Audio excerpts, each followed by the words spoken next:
What's going on, everybody? We are live here. We got a good game set tonight.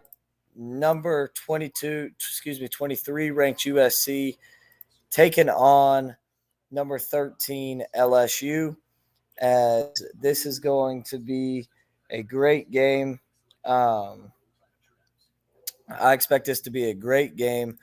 I put a little bit down on the USC money line, just because it gave a pretty solid payback, and I have a lot of confidence in Miller Moss. Neither one of these defenses are very strong.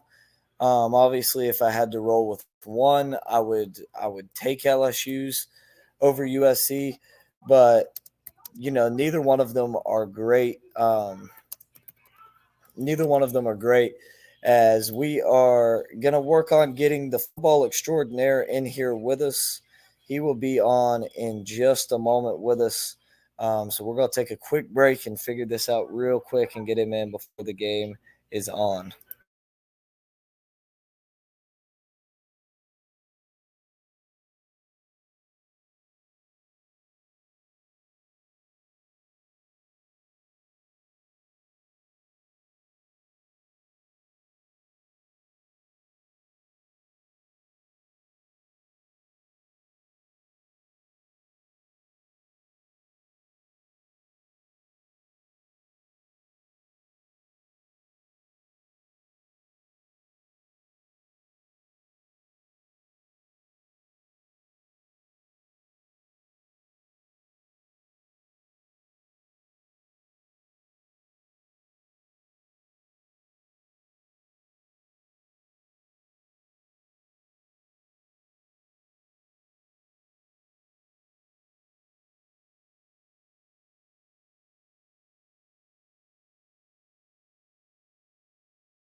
All right, so we're waiting on him to jump back in. He should be good. Looks like we got a pretty solid crowd already building up in here. For you guys checking us out tonight, make sure you head over to American Football Network and hit that subscribe button. I'm about to put the link in all the chats here. Bear with me just a moment. Let me get this. All right. Putting it in there for you guys now.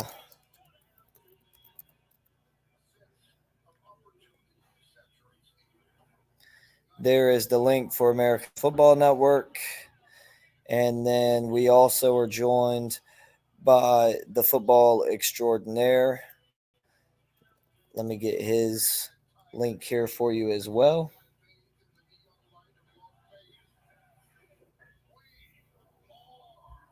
As the football extraordinaire dealing with a little bit of technical difficulties, but he'll be on here with us in just a short moment. Excited to join him. It'll be our first stream together this year. First of many. We'll be doing a lot of these. So if you like what you hear tonight, then make sure you subscribe so that way you don't miss out on any more. As there is the links for both of our channels. They have been posted there. Make sure you guys check those out. Help us out. As here he is. Go ahead and add him to the stage. How you doing, man? Hello. Can you hear me this time? I got you this time. Okay. My mic wasn't working. It was working when I came in, but then it does that sometimes. So I don't know why. All good. As Daniel Berry Sports Highlights tuning in. How you doing tonight, man? Let us know what channel you're watching on. That way we can go get your show link, and I'll be sure to subscribe to you. I don't believe I am already. I apologize if I am, but if not, I will go. There we go. Looks like you're in my stream. Go to your channel.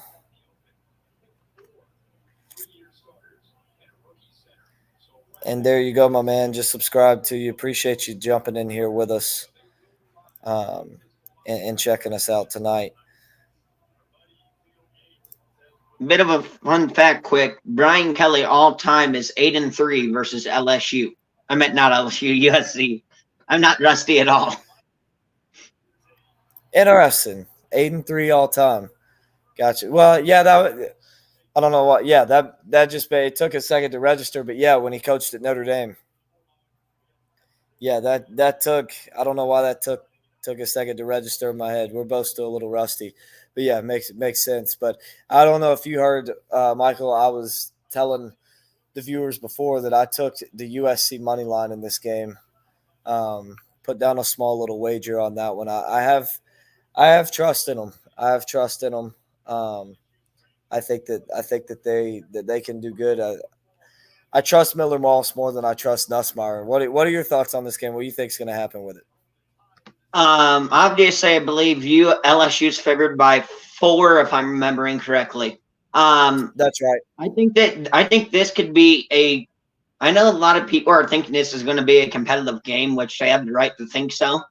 But I think this game is going to be even more competitive than some people think, just due to the fact that rankings wise, due to more casual fans mainly go off rankings, and that's pretty much it. Obviously, not throwing shade at the casual fan, but this game to the casual fan will be a lot more competitive than most people think. Oh, 100%. 100%. A lot of people, they think USC, lost Caleb Williams, lost some guys. They're going to come First out play and the get, game, and that's get my steamrolled. first down anymore. Yeah, but I think it's going to be a good one. Nussmeier on the rollout to the right, good throw, wide open receiver, and LSU's up past midfield on the first play from scrimmage here for him. Where I'm at 4:32 and clock rolling right now. Make that 4:27. 14-27. Yeah, I just 14. got to the rollout play just now. Okay, see, yeah, I'm at 13:55 and going. So yeah, you're about 35 seconds ahead of me. Don't worry, mine will buffer throughout, and it'll slow down. It'll slow me back. By the end of the game, Yep. guarantee you I'll be behind you. Lacey has the first 2 catches for LSU.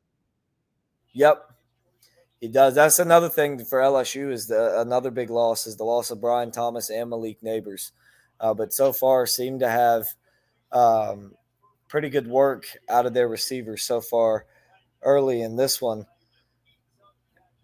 As just looking here, it's been a good day. It's been a good day for the bets so far today. We already hit on the under 56.5 on the North Carolina Central Alabama A&M game. Hopefully USC keeps that alive and wins this one. Main takeaway so far is USC's defense does not look that much improved. No, not really. Not really. Again, it's only the first drive too, so you can't really judge them yet. But a third down stop here for USC, and we'll see what Brian Kelly does. It's going to be 4th down and about a yard and a half. I guess I spoke too soon. I guess so. I will say the main thing I am worried about this USC defense. I said this on my USC season preview. As long as they can tackle, they will be a good defense. Yep, that's been the problem with them. They just haven't been able to tackle it. So it's going to be 4th down and 2 here for LSU. Drop it back to pass. Got a man open, and he's going to have a first down by about a yard.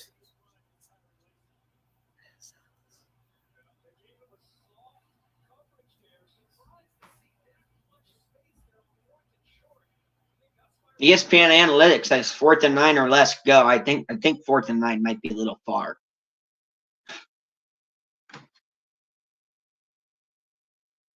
Is that Lacey again?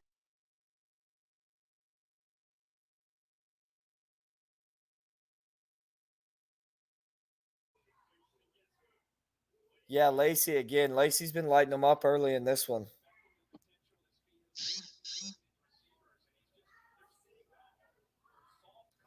Yeah, Lacey has been looking good in this one. I will say Lacey is arguably a top 10 wide receiver in college football. Not necessarily top 10, but he's close. I think he can prove that throughout the season. I wouldn't say he's He's there already got yet. 4 catches. I wouldn't say he's there yet, but he can prove that throughout the season. The Roll FF, what up, man? How you doing? Good to have you in here with us. He's probably on my channel. He's somebody that follows me. Okay, Would gotcha. be my Yeah, guess. I knew I didn't recognize him over on mine.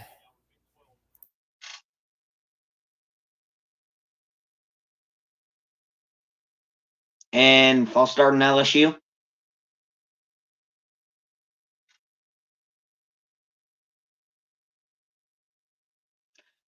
So while we're kind of at a standstill here, what is your score prediction for this game?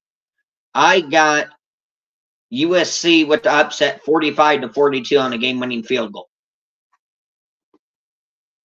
Yep, we're very similar. I'm going USC 48, LSU 41. I think this is going to be a shootout. It's a nice pass on 2nd and 7, and LSU's down to about the 20-yard line now.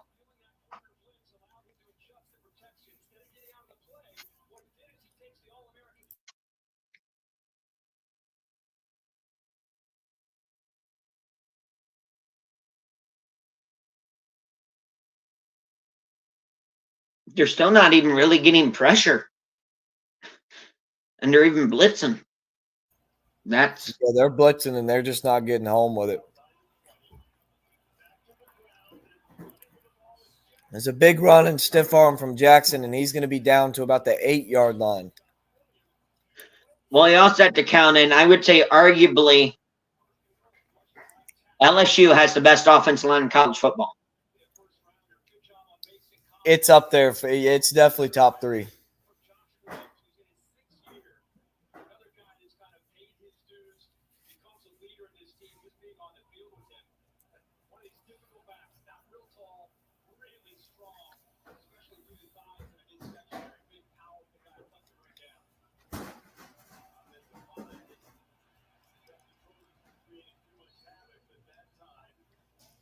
And a tackle for loss there for USC. That time going to knock LSU back down to the 9. Appreciate you, man. Yeah, it's took a while to get these 1,300 subs that I've got, but if you keep putting the work in, you'll definitely get there, man. I'll be sure to go sub to you as well.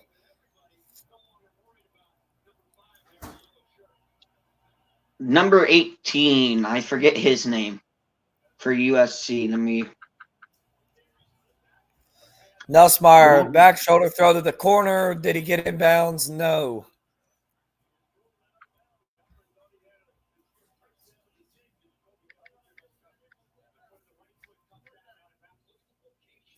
What a throw here. The receiver, Lacey, just not quite able to get his foot in bounds. The USC defensive back pushed him as he went up in the air, and that just pushed his momentum out of bounds. Great play by both of them. Great play to find the ball if you're Lacey going up in the end zone like that, and a great play from the defensive back to be able to push him out of bounds.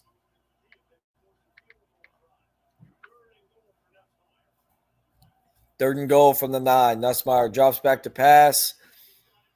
And a good tackle there at the 3-yard line for USC and a 4th down decision for Brian Kelly.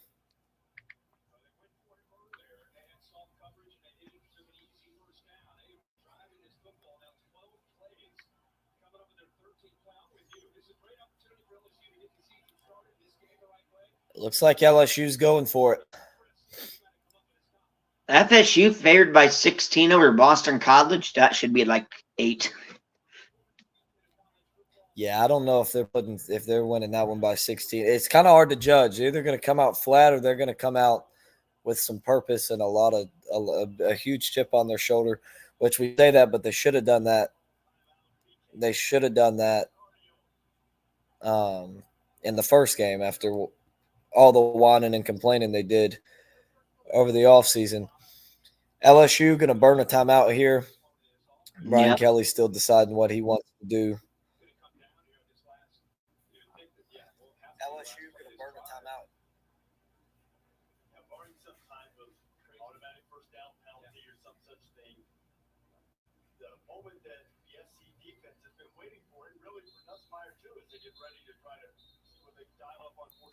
So we'll see if they do send the offense back out, and it looks as if they will. Okay, let's see. NC State, Tennessee, 7:30 p.m. on ABC next week. That's going to be a heck of a game. Should be at least. That's going to be a great one. That's going to be a great one.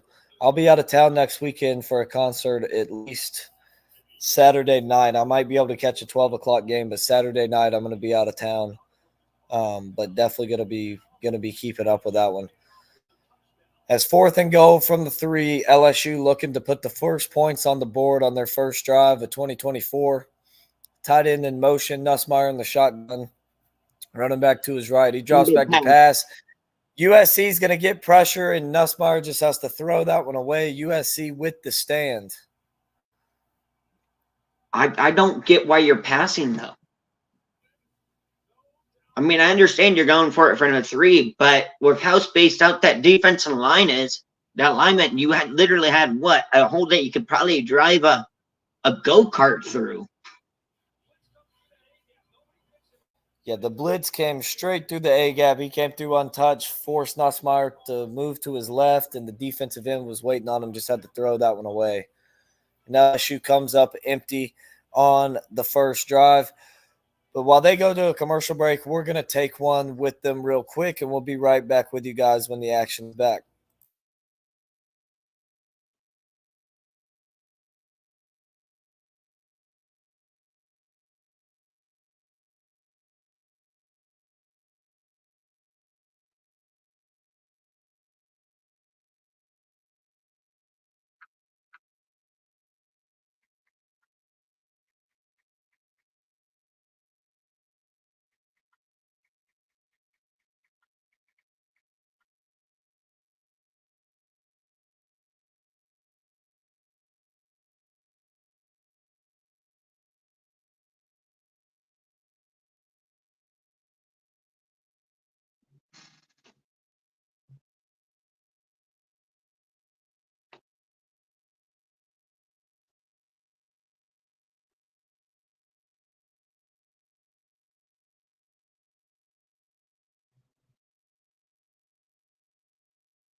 All right, so we are back.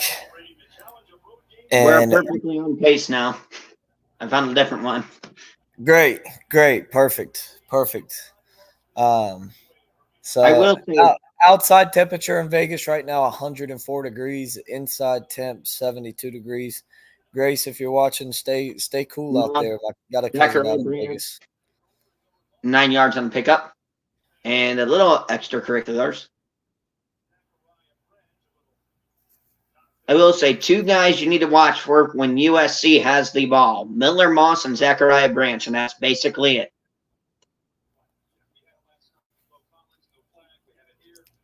They're going to have a huge, huge connection this game. And it's going to be fun to watch them two go to work. And it's going to be fun to watch Nussmeier and Lacey go to work.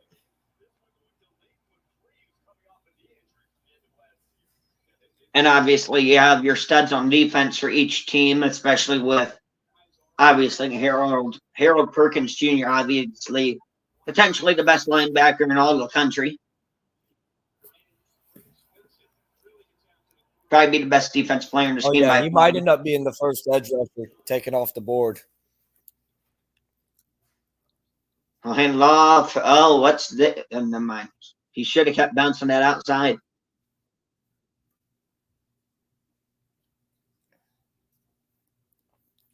Yeah, see, I told you mom would buffer and we'd catch up. Well, what happened is I just switched streams and I found one that was actually is what I did. Second down. I'm a little bit behind now, but on the first down run, Woody Marks cuts it back and picks up a good gain of about 5 yards. Picks up 2. It'll be 3rd and 2. Hey, I'm going to be right back. I got to go grab a charger for my computer real quick. I didn't realize it was this low. Yep. All good. 3rd and 2 for the Trojans. 5:38 clock running left to go in the first quarter. And the Modelo Vegas kickoff classic.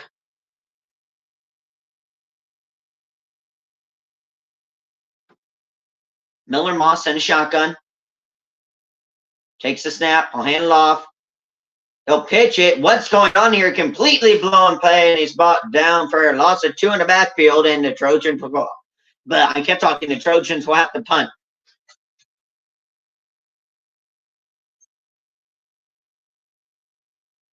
Completely blown play as the cornerback coming on the blitz blew it right up. Looked like it was supposed to be an option. It just turned into nothing.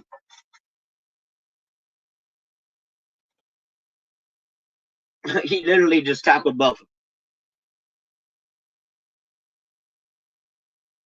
Gets the boot away, no pressure. And all the way back at his 17, he makes a man miss. He'll try to bounce it to outside, makes another man miss. He stood at 20, makes another man miss. He's coming back against the grain, and he's tripped up at the 17.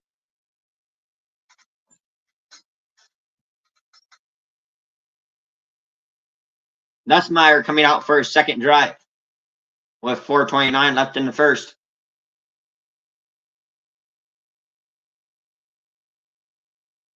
And we will go to an ad break.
And welcome back to Vegas.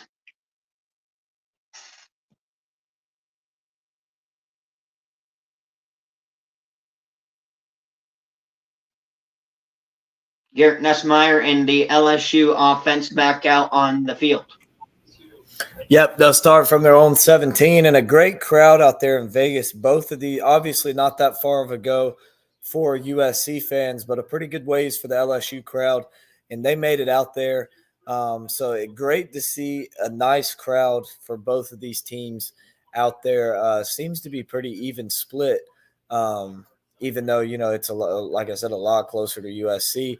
As there'll be a first down run up the middle, and they'll get a 3-4 yards up to, it looks like, about the 21, 20, 21, depends on where they're going to spot him at.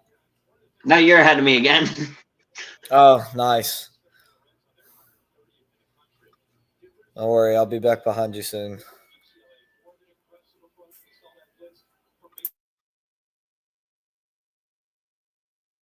So did you see what I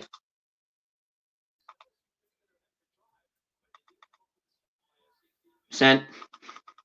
Yeah, I got you.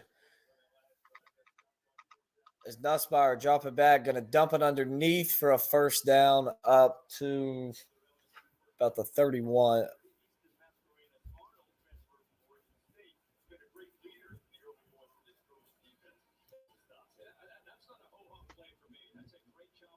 Okay, I'm about a half a play behind you.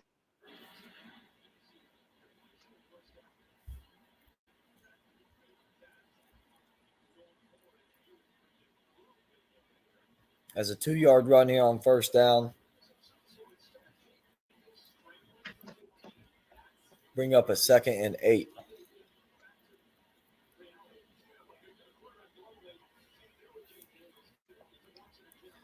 For those of you just tuning in, LSU on their first drive went all the way down the field to the 3-yard line, had it 4th and goal, and got stopped. USC picked up a couple first downs and had to punt it away. And LSU has started this drive at the 17, up for 2nd 8 at the 32 now, and a nice hard run to about the 38-yard line. Bring up about a 3rd down and 2 here for the Tigers. I'm surprised we haven't seen any points yet. I am too. We've got nothing right now. Nothing. Nobody putting anything on the board so far, which LSU has gotten down to prime scoring position. So we've seen scoring opportunities, but they elected to go for it. And a throw out to the flat, nice move there, and a first down for LSU up to the 43-yard line. Anderson made a man miss, looked like he was dead in the backfield. Put a nice move on the defensive back and cut it up for a first down.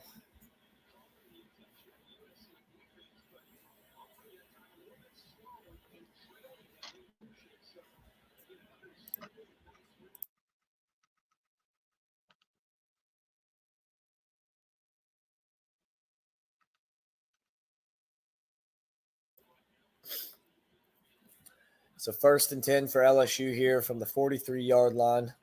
Receiver in motion, the handoff up the middle, and a good team effort there to stop him after a 2-yard gain. But you mentioned the tackling from USC earlier in the year, or earlier in the stream, looking back on last year, the tackling's got to get better. They got him down after a 2-yard gain, but the tackling wasn't great, that's for sure. Now, I will say, just a quick comment there. On that last play, on that 2-yard run, I think LSU might have gotten away with a false start. I think they did. As about a 3-yard run on that one, bring up about a 3rd down and 5 here for LSU. We'll see. We'll see if USC can finally get a 3rd down stop and force a punt. Do you like the new 2-minute rule? I don't. I don't care about it. It's cool in situations like last night watching A&M Notre Dame. It helped A&M. Now, obviously, A&M could have executed and forced the stop, but it helped them as Anderson on the flat and a good hard tackle from USC there. He only gets about a yard, and that's going to bring up a 4th and about 6, I believe. Going to be a long one. We'll see if Brian Kelly goes for it. USC and tackling. I've never heard of that before. I know. Brought him down at about the 47, 48 yard line. A good tackle. There's no way you go for this. It's could have been a potential horse collar on that one. It was close. Never really got a good view at it. But nonetheless, they are going to, I believe, punt the ball. But that brings us to the end of the first quarter. We're moving quick here. 30 minutes to get to the first quarter. So we're going to take a quick break, and we'll be right back with you guys in just a moment.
all right. We're back, and Zachariah Branch hauls it in at the 13.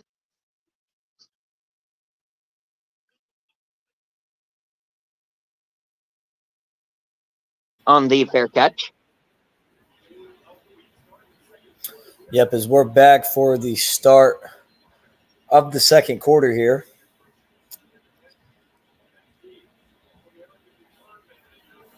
Zachariah Branch was the All-American return specialist last year. Yep. Miller Moss is 3 of 3 for 16 yards. They just couldn't move the ball. He is, yeah. They just couldn't move it. A part of it was on the whenever they got stopped on 1st and 2nd down, they went to the run game and didn't get a whole Firing lot out deep, hauled in, and he's out to the 30. They went to the run game and they didn't get very much with it, and that's what really started to hurt them there. And just a great pass and great route there from Miller Moss to his receiver. Just great field vision, great play design. And this is some of this offense we expected to see in this football game. We both predicted a shootout so far, not a single point on the board. And brought down behind the line for a loss of a yard.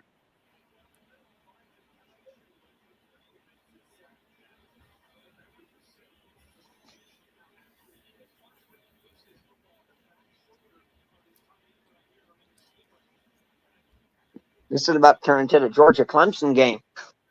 I know. If that's the case, that means one of the teams is getting blown out in the second half, though. Miller Moss in the shotgun.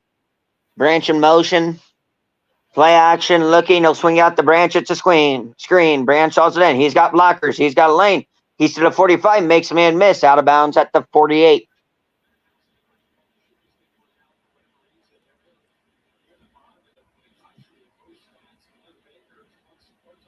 I wonder if his knee hit the ground there, though. Because that was a low throw. You're a little bit ahead of me. I'm about to see it now.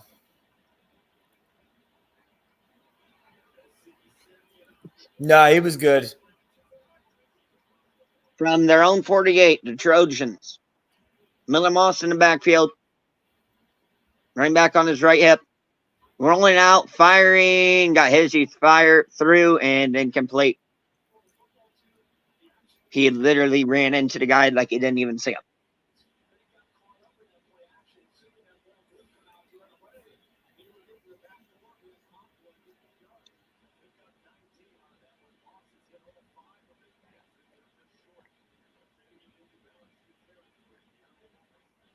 Second and 10 for USC from their own 48.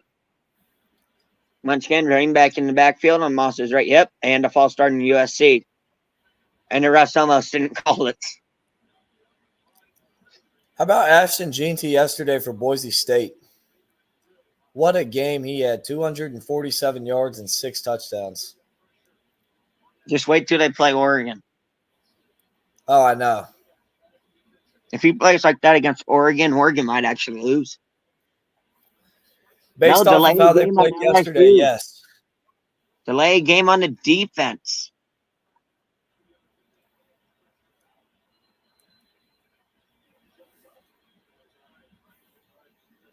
So it'll be second and 5. I don't really see it, but okay.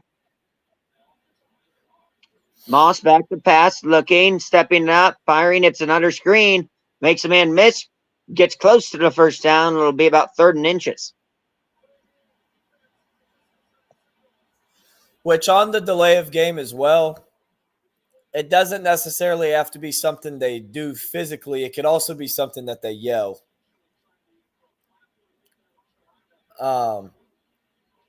This is a play where you will look towards Zachariah Branch if they pass it.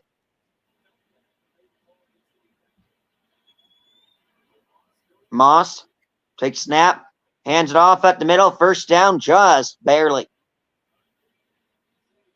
Nice hard run there. Keep those legs moving and just get enough to get across that first down marker.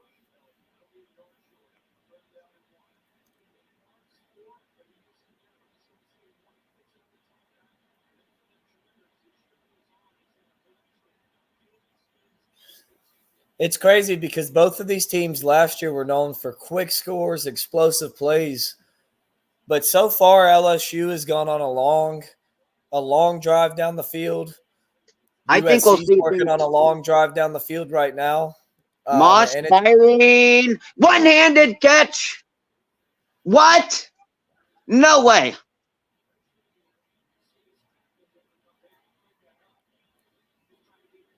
Play of the week. That's better than a spinning interception. I was about to say that spinning interception might have every one-handed catch ever beat. He did bobble that. It's going to review, but if that stands, holy moly. I'm seeing it now. Yeah, what a catch. That's a catch. I mean, he just stuck his hand straight up and the ball just stuck to him. OBJ. Yeah, that's a catch. That'll be ESPN top 10. And we'll head to an I'm ad with break. Herb Street on this one just for the effort and to even potentially have that with 4 defenders around you right in the middle and to go up one-handed like that. Give him the catch.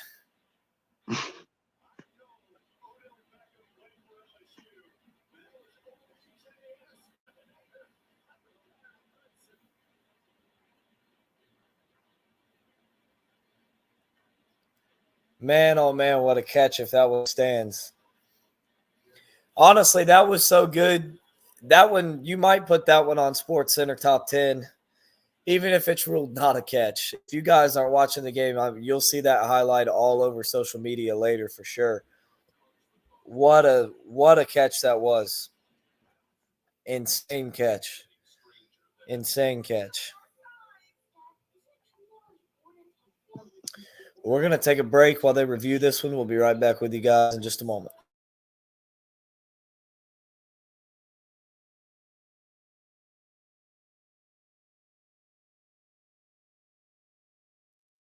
If this does not stand, I'm going to riot.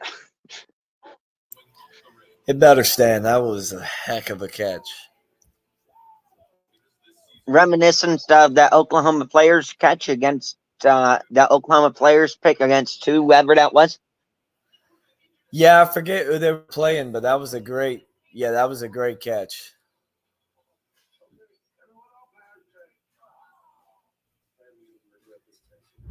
That's got to be on Sports Center top 10. I don't care if that's a catch or if it's not a catch.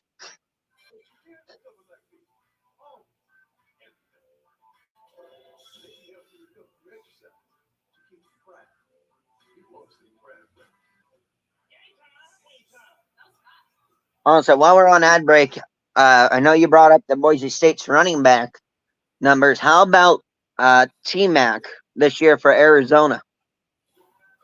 Yeah, what a game he had. I believe over 300 yards and 4 touchdowns. 10 catches, 302 yards, and 4 touchdowns. Yeah. Man, what a game. And speaking of another Arizona team, how about Arizona State? Pretty much everybody was picking Wyoming to win the game or at the very least cover the spread. And Arizona State come out and whooped them 48-7. What a game they had. A lot of great games yesterday. Cam Ward showed out for Miami as they stomped Florida 41-17. That one might be the nail in the coffin for Billy Napier, especially when you look ahead at the schedule that they have in front of them. They needed to win that game if they wanted a shot at a bowl game. It stands as called. What a catch, what a play. That was the last thing I was expecting when I was going to call this game. Yeah, I mean, just what a play. Moss, back to pass, firing into the end zone. That's better be a flag. Yep.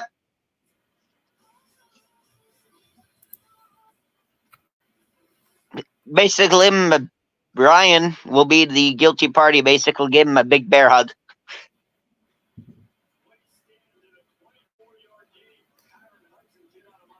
If it occurs in the end zone, ball's placed at the 2, right? Yeah. If the penalty, if it's pass interference in the end zone, they spot the ball at the 2-yard line. So it'll be first and goal from the 2 here for USC. That's actually a good, smart PI because if you don't push them away there, that's a touchdown. Oh, yeah, 100%. 100%. He saved a touchdown by doing that. See, that's where you got smart PIs, you got smart penalties, and you got not so smart penalties. That was a smart penalty to take.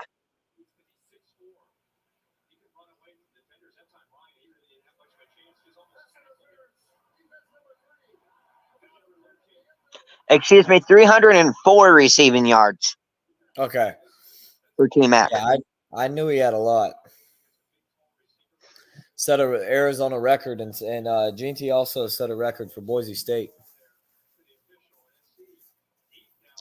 First and goal from the 2. Miller Moss in a shotgun. Take snap, hands off at the middle, touchdown Trojans. Well, so much for a smart penalty. Yeah, I know. Which, like you said, if he doesn't grab him, it's a touchdown either way. Woody Marks on the touchdown run.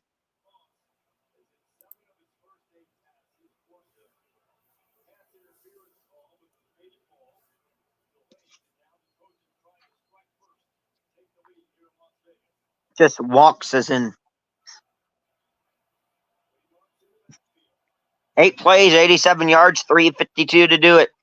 That looks like the USC offense from last year. Yep. PAT up and good. 7-0 Trojans. 11 minutes on the dot to go till half.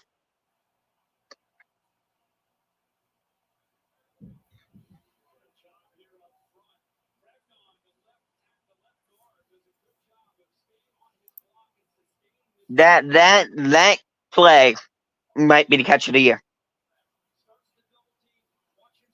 I'm still in favor of that spinning interception, but that one's close. Well, I'll say this much. That's the offensive catch of the year. Yeah. Oh, yeah. So far.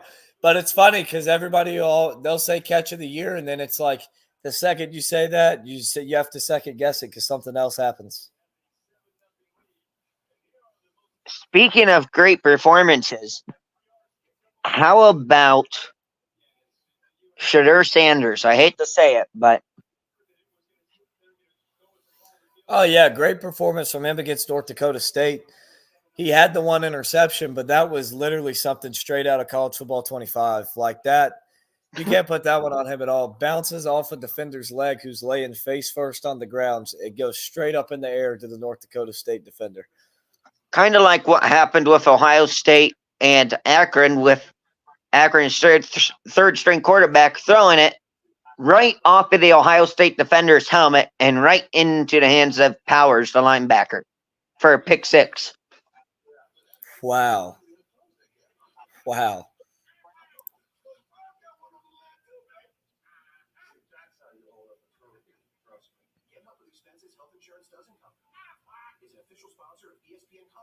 I does hear Affleck.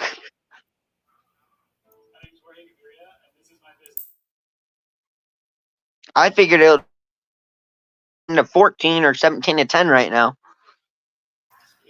That's what I was thinking. I was thinking we're going to have a lot more scoring in this one. But so far it hasn't come, which again, if you We look still at got a whole potential second scores, half. should be 7-3. Yeah, we still have basically the whole second 11 minutes in the second quarter and the whole second half. I'm sure the scoring will pick up. It is the first game of the season. So I'm sure it'll pick up. I mean, once again, drawing on Ohio State, for example, they have a high-powered offense. They only scored 17 in the first half Yeah. I mean, against a even mass team. Oregon, without a doubt, has a high-powered offense, and they put up, 24 on Idaho? I think Ohio State should have kept Kyle McCord. He definitely looked great in his debut with Syracuse. The defining silver lining on that game, though, it was against the MAC team. Yeah, yeah. But he looked better than any of Ohio State's quarterbacks right now against Akron. He But you looked also have better. to count in that he was never in a true quarterback competition and had the pressure on him like Will Howard did at first. Oh yeah, for sure, for sure. But he was also replaced by Will. He knew Will Howard was coming in, so he left. So Will Howard was supposed to be better than him. Okay, we're back now.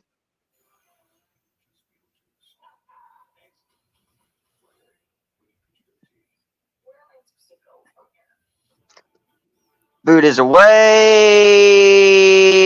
and it's a touchback just barely.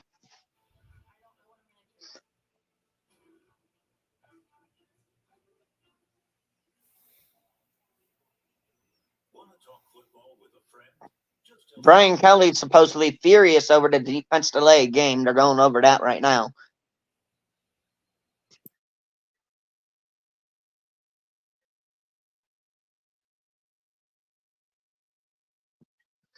But I think we'll save the transfer quarterback talk the rest of it for halftime. Oh yeah, for sure, for sure. Yeah, that kickoff I just saw, that one out of bounds. No flag. And I still don't understand the delay Delay of game game. on that. Delay game on LSU. Oh, The play clock was at like 0 for like 10 if you seconds. if you watch on that defensive delay of game, watch the linebacker number 33. He yells. You can see his body. You can see him. You can see his body yell, and that's what did it. You can't yell stuff. Delay game on LSU. They have 4 penalties for 30 yards. USC not even a penalty yet. So that's the difference in the game right now. Probably is penalties. Nussmeier, empty backfield. Back to pass, looking all day, swings it out. Not first down. Almost a gain of 10, gain of 9 on the play. Holding by the tight end.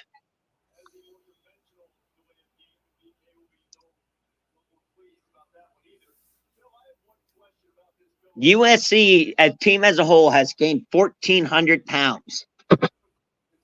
Wow. Yeah, Federal LSU not doing Sanders good at so far. 4 315. penalties for 30 yards in this one. Not a USC. That's one thing that especially defensively had a lot of penalties in years Nussmeier past. swings it out, tight end. First down, close to it. Absolutely just plowing over a USC defender. So much for beefing up.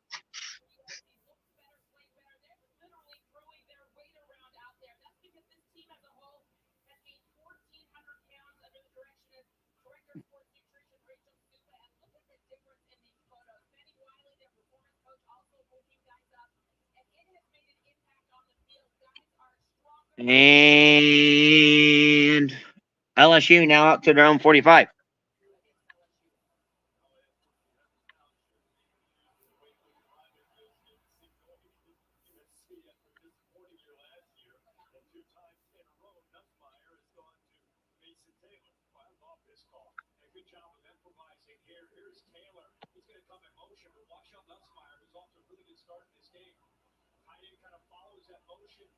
Nussmeier, he dropped it. Would have been a big play, maybe even still running right now, but he couldn't hold on. Dang. That's a touchdown if he holds on to that. If not, that's not a touchdown. It went right through Gentry's hands. Just barely altered it.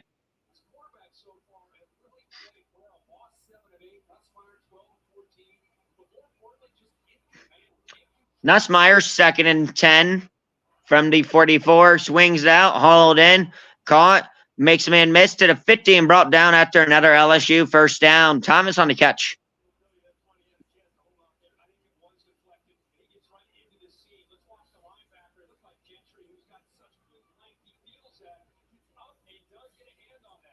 Chris Hilton not playing today for LSU.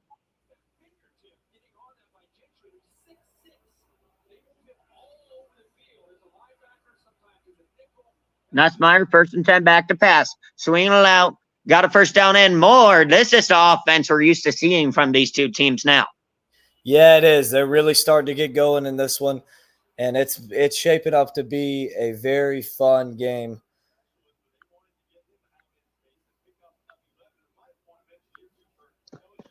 Chris Hilton Jr., as I said, that's a huge loss for LSU.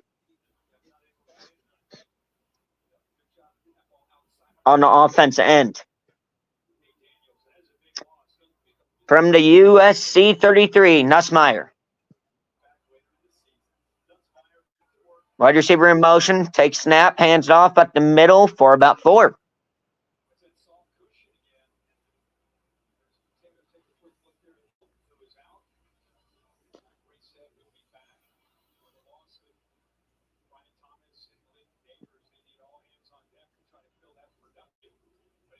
LSU's tight end is going to have a monster game if they want to have a shot. Oh, yeah. Mason Taylor. He's the mismatch. Nussmeier swinging it out. Mason Taylor with the catch. Say his name, and he appears. A la Joe Henry NXT if you follow WWE.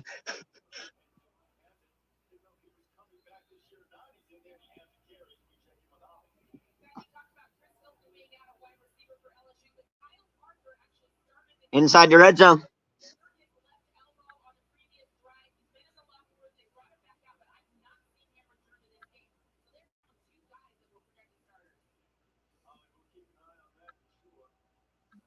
From the SC 19, Nussmeier back to pass, firing to the end zone.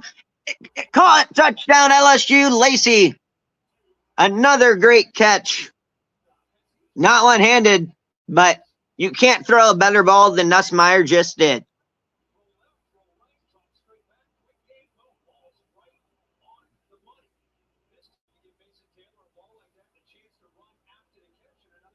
That's the best throw that I've seen this week out of any quarterback. That's your pinpoint accuracy on EA Sports College Football 25. Oh yeah, what a throw there! That was the great coverage from the DB. Only one spot you could put that ball for a touchdown, and he put it right on the money. Unsportsmanlike conduct on Lacey. Foul will be enforced on the kickoff. On the kickoff or the PAT? Kickoff. Do they get a choice, or did they switch it to that? I don't know. He just straight up said kickoff. I remember back when I think it was Elijah Moore from Mississippi State did that, or for Ole Miss, did that against Mississippi State when he caught the touchdown that put them down by one and the extra point to tie, and they enforced it on the extra point, and they missed it and lost the game. Tied at 7. Back-to-back scoring drives now where the shootout begins.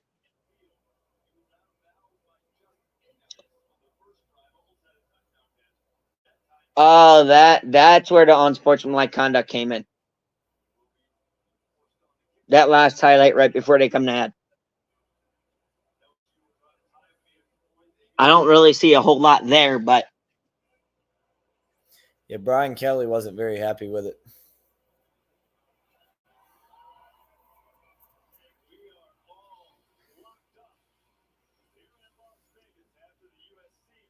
So we will go to an ad break. And we will be back after this.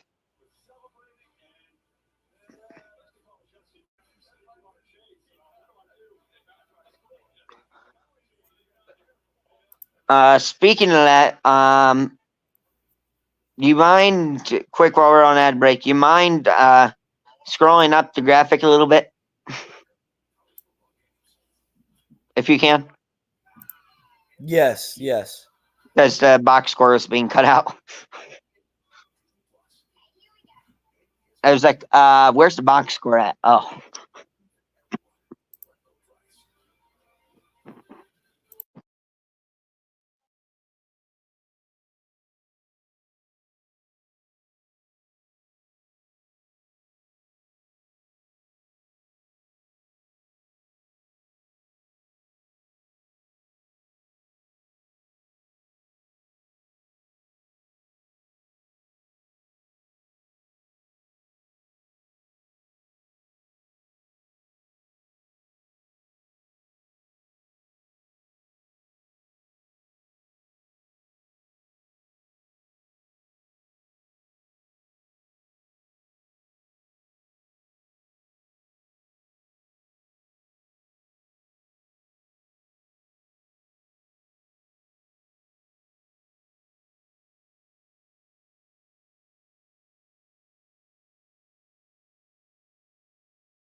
And we are back now.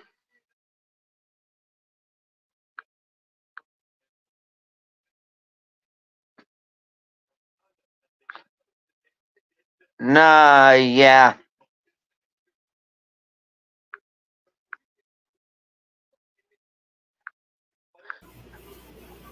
How about I say, unsportsmanlike conduct on that dance was questionable, but now that you see that. Yeah, well, I mean, the college game, they don't give them as much leniency as they do in the NFL to celebrate after a touchdown. They got to be careful with it. And they're kicking off the Zachariah Branch, so this could be interesting.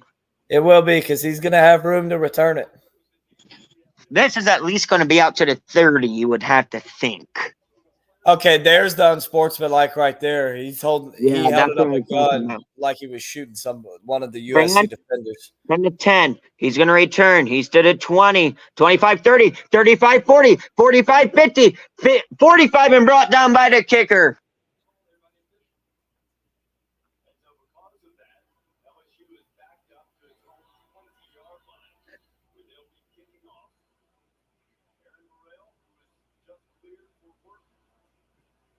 The kicker saved a touchdown.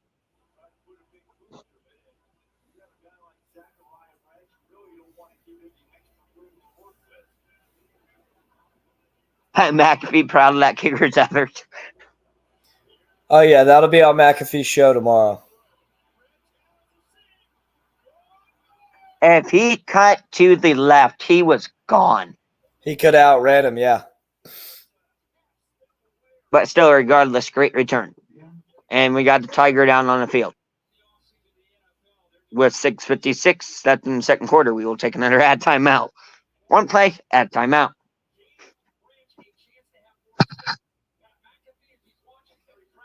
Go over to box score quick here while I have a second. Just a second.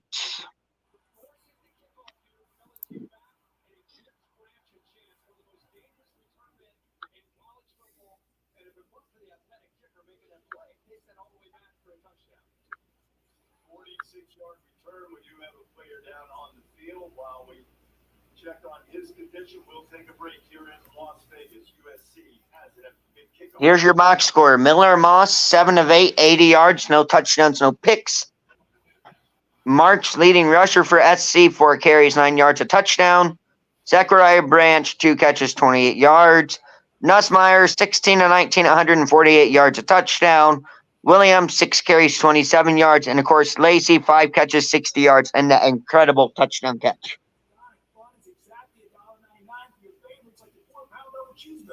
A lot of offensive numbers, not a whole lot of points yet, but a lot of offensive stats being put up on the board.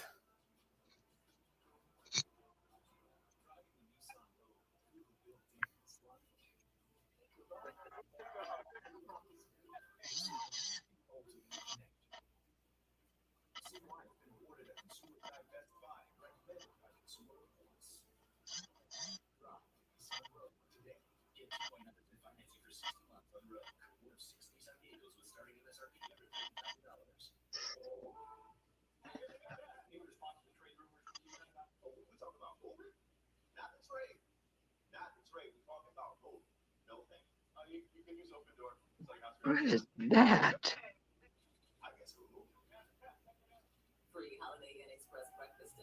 Also, one other quick note and hit on here quickly where we're at. I'll hit on this quick since probably won't have time to cover it at half since it's NFL related. But Ricky Pearsall, good news about him today.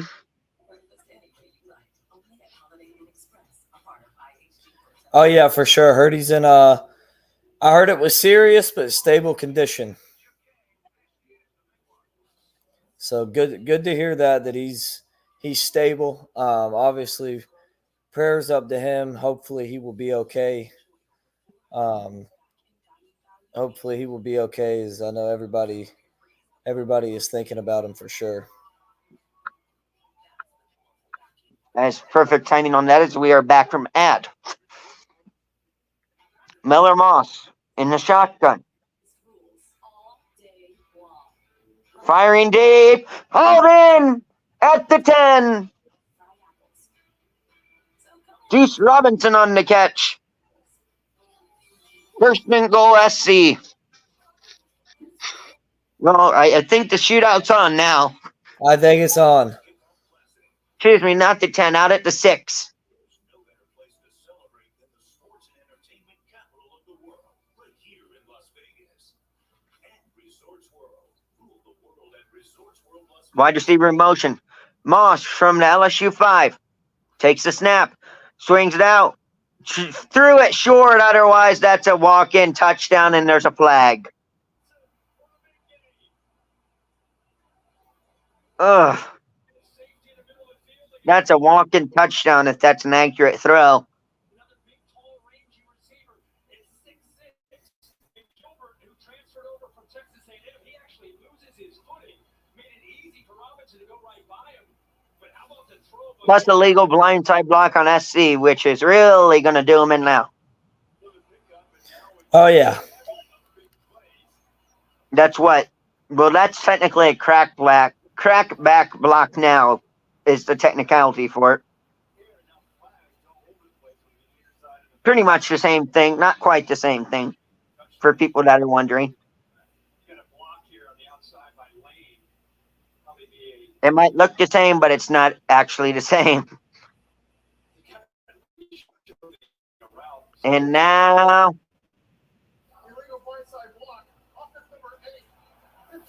previous plays under further review for targeting. What's going on here? That could be huge in this one.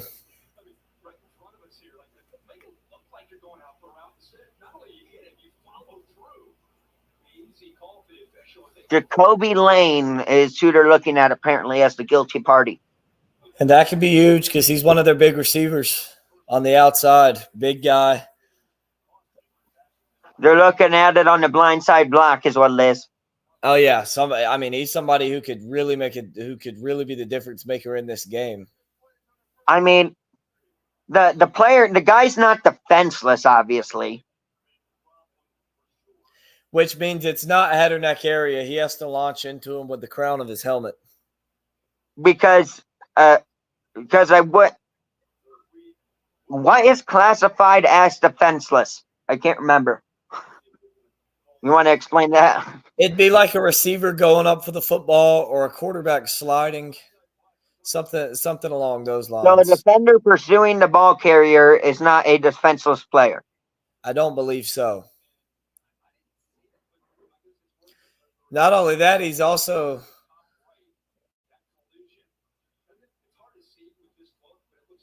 as the rule analyst said, he sees the receiver's head go back, but he never sees a ton of forcible contact to the head. I think he hit him in the chest. I think he hit him in the chest, and he just popped him good enough to make his head pop back. This is one of those controversial calls in college football, though. Very controversial. Oh, yeah, for sure. I think they need to make it he's out. That if this kid gets ejected, that's just a shame. I think it should just be a 15-yard penalty. Yep. And I will say, if you're watching, keep in mind the 15-yard penalty is already in. No targeting. And that's the right call. Yeah, he hit him clean in the chest. He just popped him good enough that bends up in the. Yeah, because he's standing straight up and down when he hit him. So good call.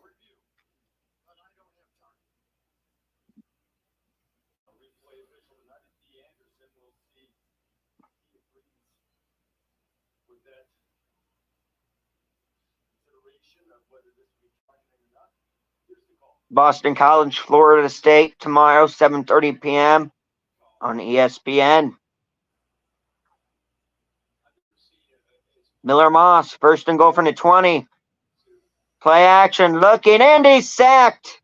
And the ball's out. LSU has it. No, USC has it. That looked like LSU had it.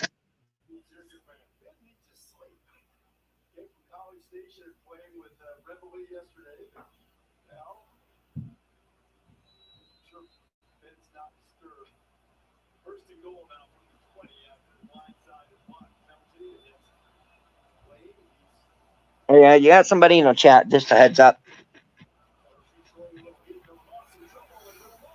Miller Moss back to pass, looking. It's a screen. Hauls it in. First down and more. He's inside the 10. Zachariah Branch down to the 4. Explosiveness personified. Daniel Berry back in the chat. Good to see you back, man. Make sure you guys go subscribe to him. He does good work over there.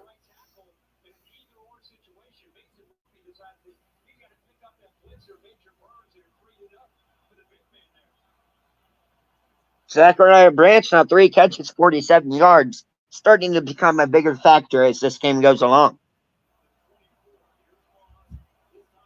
3rd and goal from the 5. Miller Moss back to pass. Under pressure, fling to the end zone. Caught. No, incomplete. The guy that had the one-handed catch can't hold on to an easy catch. And now it's time for USC to decide here. Do they kick a field goal or go for it? As of right now, before they cut to the highlight, it appears that Miller Moss was staying on the field. Oh, he got leveled. He was looking for a flag. That should have been roughing the passer, if you ask me. I know that's very controversial, but I think clearly a step too late, and they will go for the field goal. Field goal up and good. 10-7 USC. 4:21 to go till half.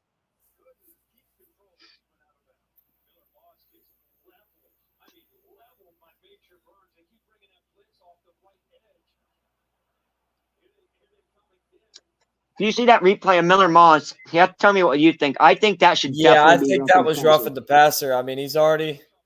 Well, it's one of those that's kind of hard. People are going to be mad either way. He's late. I think that's a good no call. He took one step and hit him. He's running full speed. He can't slow down or get out of the way. He took one step after he released the football before he hit him. I mean, clearly he's late, obviously. It's just the fact of, was it forcible enough, really? He was late. I don't think he was late enough, though.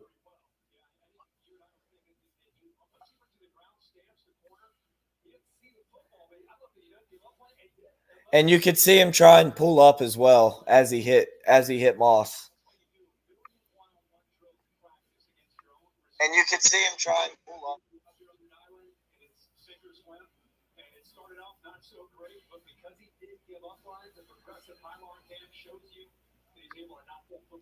Great job there. Ashton Stamps saving a touchdown there. I feel like we're about to see a big play right here. Oh, yeah.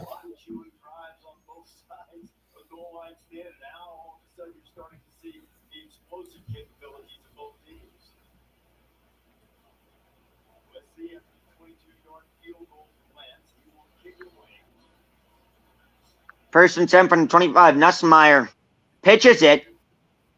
Cuts back in. Should have stayed outside. Gain of 4.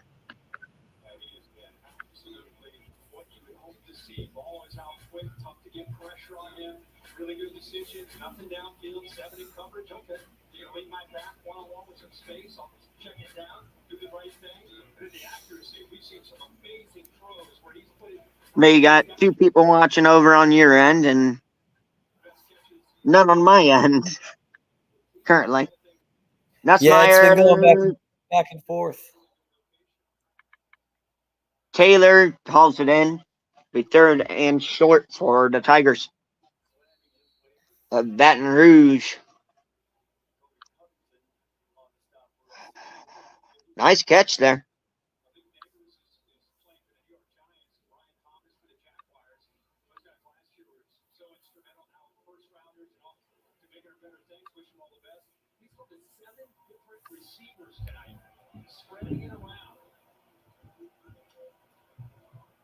Back to pass, looking, rolling out, fires, first down and more. Lacey again, out of bounds, past the 40.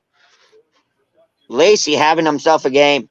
He might pass up McMillan the way he's going. Also, a fun fact, Taylor was the one that caught the game-winning touchdown pass against Alabama in overtime. Yep.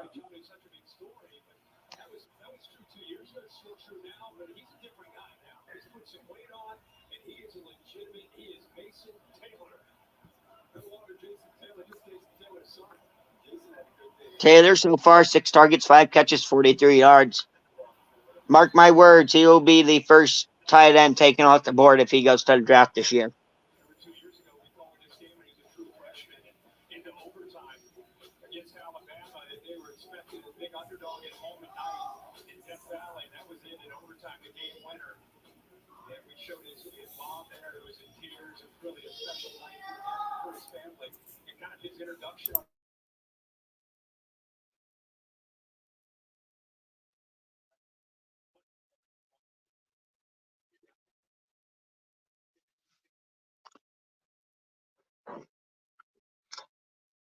These offenses are starting to move.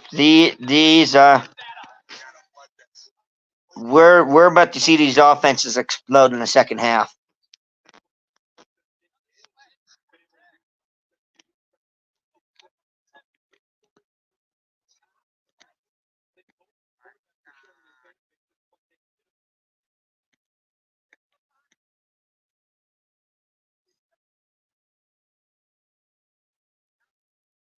Back to pass, looking. Nussmeier going deep. Hauled in at the 40 by guess who? Lacey again.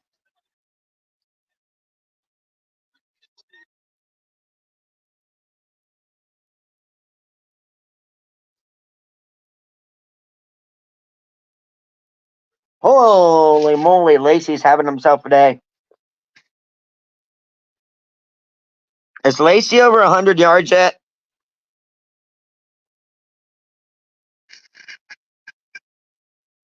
Williams tackled for a loss of 1, and we'll head to the 2-minute warning.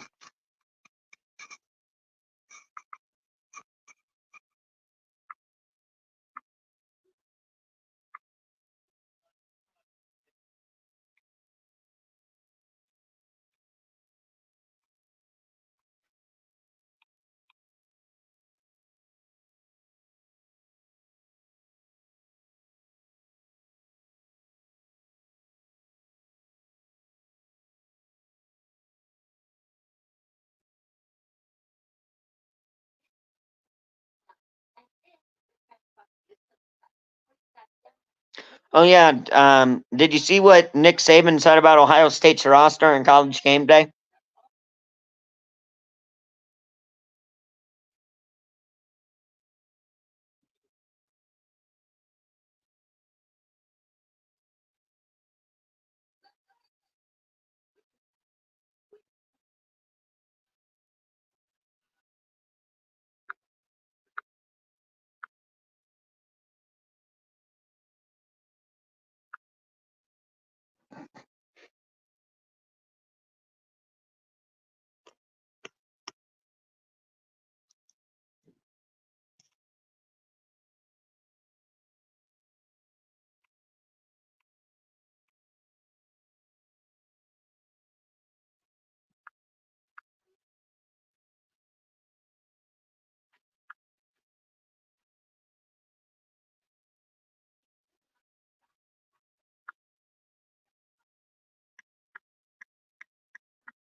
Welcome back here.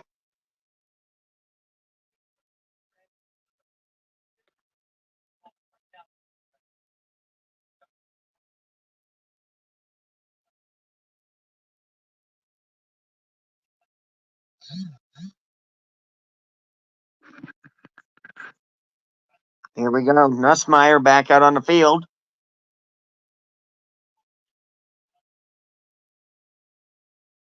Second and 10. Takes the snap. Fires incomplete to nobody.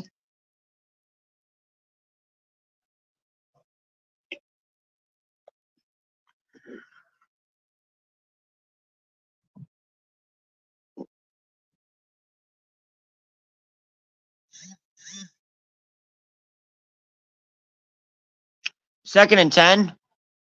Miller Moss, 9-12, 137 yards, no touchdowns, no picks. Nussmeier, 19-23, 187 yards, a touchdown, no pick. Both quarterbacks very consistent so far. LSU 3-6 on third down. Nussmeier back to pass on 3rd and 10. Looking. Drops it off. Taylor gets hammered after 4-yard pickup. It'll be 4th down. LSU going to have to settle for a field goal now.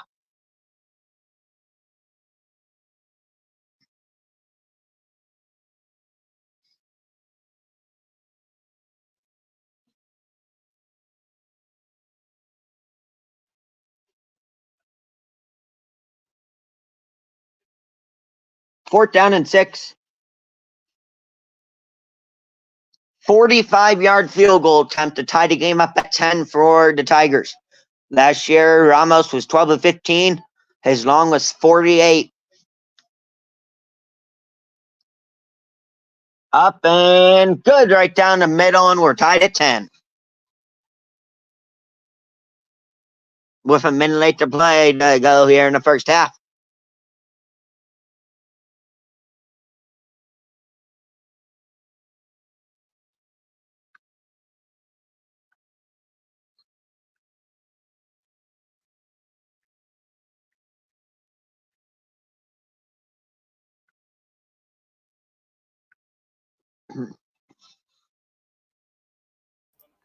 Sorry, I just realized I've been muted. I've been talking to you for the last 4 or 5 minutes. I've been on mute.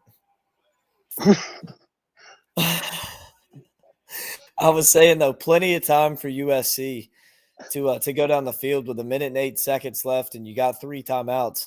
That's plenty of time to go down the field. And if you get a field goal, you get the ball back to start the second half as well. So if you can go down the field, get some points on the boards, pull the old 2 for 1. Don't discount this return. Huge.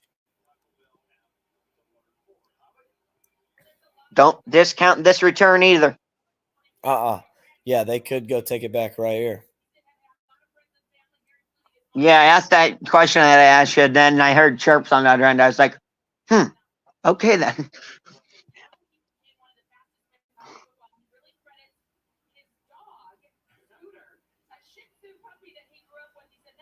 Surprise me if they kick at the branch again here. Boots away, and he won't get a chance. Dang it. He should have returned it.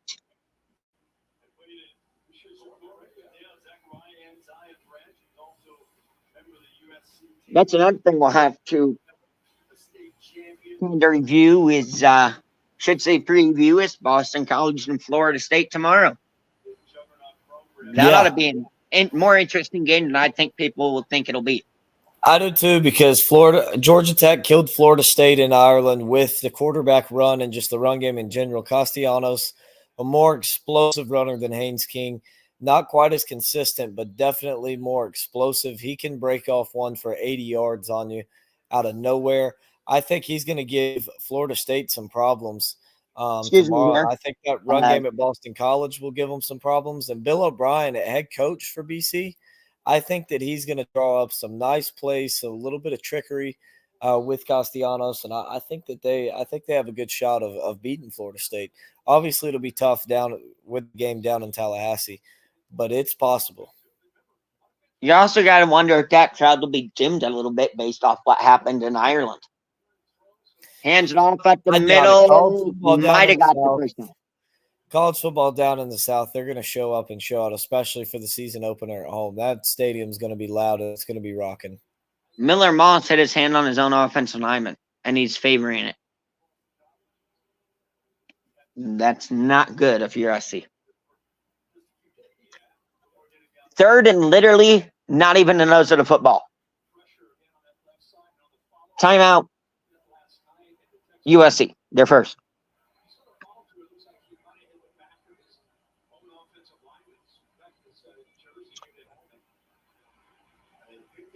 And obviously, there's some better games that we might be able to kind of preview, but at halftime for week dose, mainly one in specific. I think you might know which game I'm hinting at by now. Oh, yeah. Poor clock management there from Lincoln Riley. Just wasted at least 15 seconds there. Should have just burned the timeout before. At this point, I think you just concede and go to half.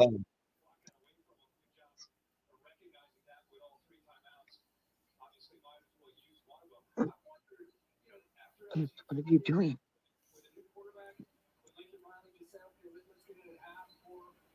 Miller Moss, 10 of 13, 146 yards. Been good so far, by no means bad. Just, once again, kind of like Oregon, moving the ball with not a lot of points. Yeah.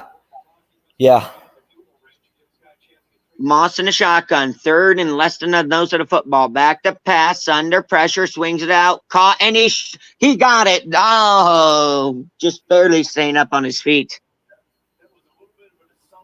I don't understand in that situation. You have the ball that close to the first down marker. Why are you not up under center?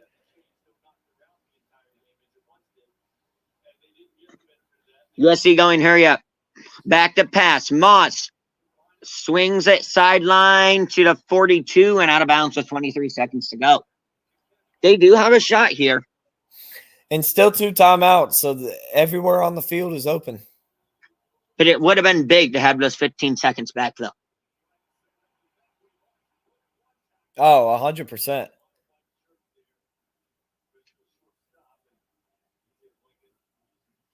From their own 42, Miller Moss, empty backfield and shotgun, back to pass.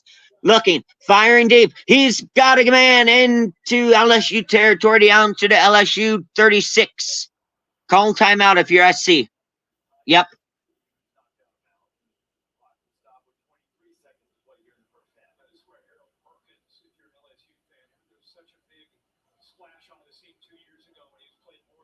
Great throw. Feed right down the middle. I know you might be saying, well, that's just a common throw, but when you have to fit it in between 3 defenders, you have to be accurate. Oh, yeah, you got to put it right on the money. To a casual, that looks like an easy throw. But that is actually a pretty hard throw. Well, it looks like an easy throw because these quarterbacks are so talented and they make them all the time. It's an expected throw. That's how good they are. Unless, of course, you're Kyle McCord when you play Michigan and you're trying to throw to Marvin Harrison Jr. over the middle. Yeah.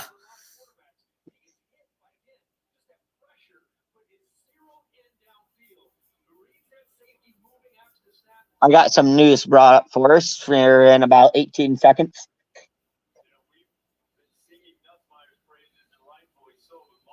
Couple notable things that we might want to hit on while we have a second.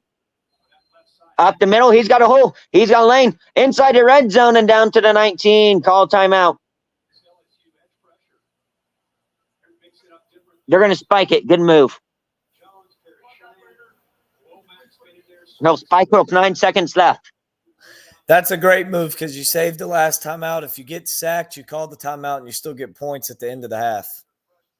If you're USC right now, you just take 2 or 3 shots at the end zone, and if you don't get them, you kick the field goal. That is your philosophy right now if you're USC. And you have that timeout in your back pocket if you get sacked. Or if there's a awkward fumble. or a crazy play of any sort. Yes, yeah. From the 19, Miller Moss. We got a flag. Why are you running it? 2 ticks, and they call a timeout. What? Why are you running it? That is not the right move to make in that situation. It's not a bad move. It's a conservative move. You're not going to throw you don't risk throwing an interception. You run the rest of the clock out, and it's a play that has potential of getting a touchdown.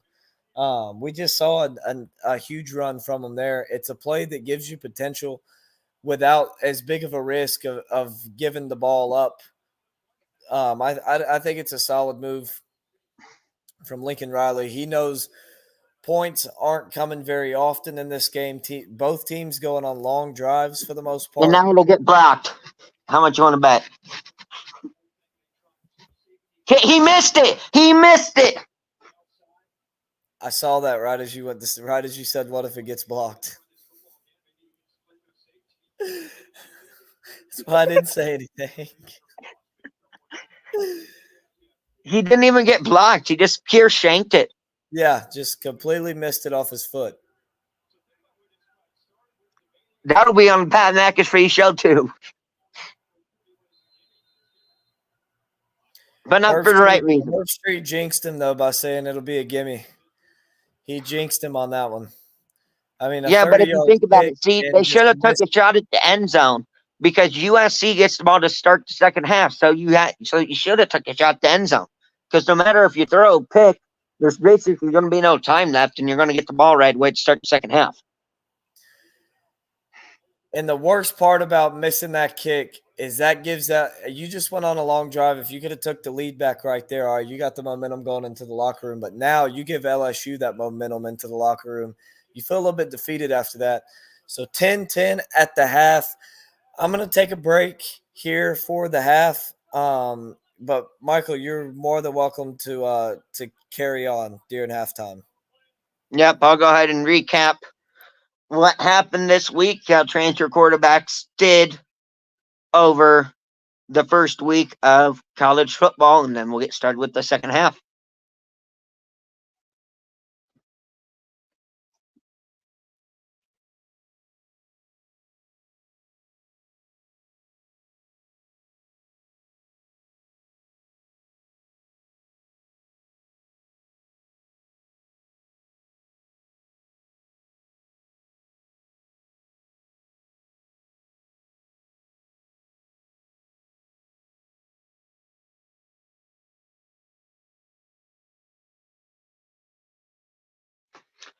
So we will start the halftime show here,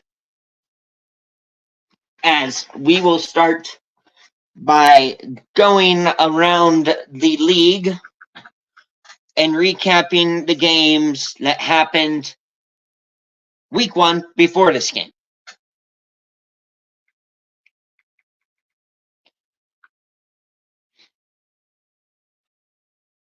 If you're just tuning in, we are at a deadlock at 10-10 at halftime.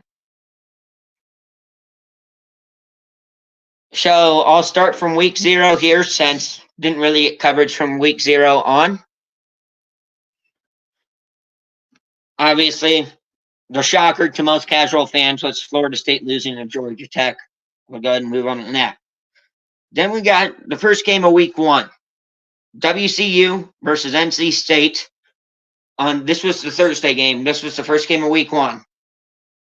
Excuse me, Rutgers actually was against FAU, but Rutgers, not going to really talk about that game as they blew FAU out of the water. NC State actually struggled early in this game.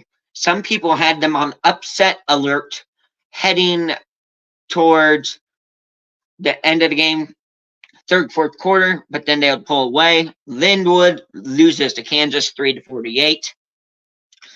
Missouri State loses to Mizzou 51-0. Utah beats Southern Utah 49-0. Temple loses to Oklahoma 3-51. Of course, Lincoln's favorite team, unfortunately, I have to say this, Clemson losing to Georgia 3-34. Penn State going into Morgantown after a 3-hour halftime, longest halftime in college football history after the delay. Comes into Morgantown, upset talks. Here dominates West Virginia and wins 34-12. Iowa's offense shows up for once. Iowa on offense, you don't hear that much. Iowa beats Illinois State 40-0.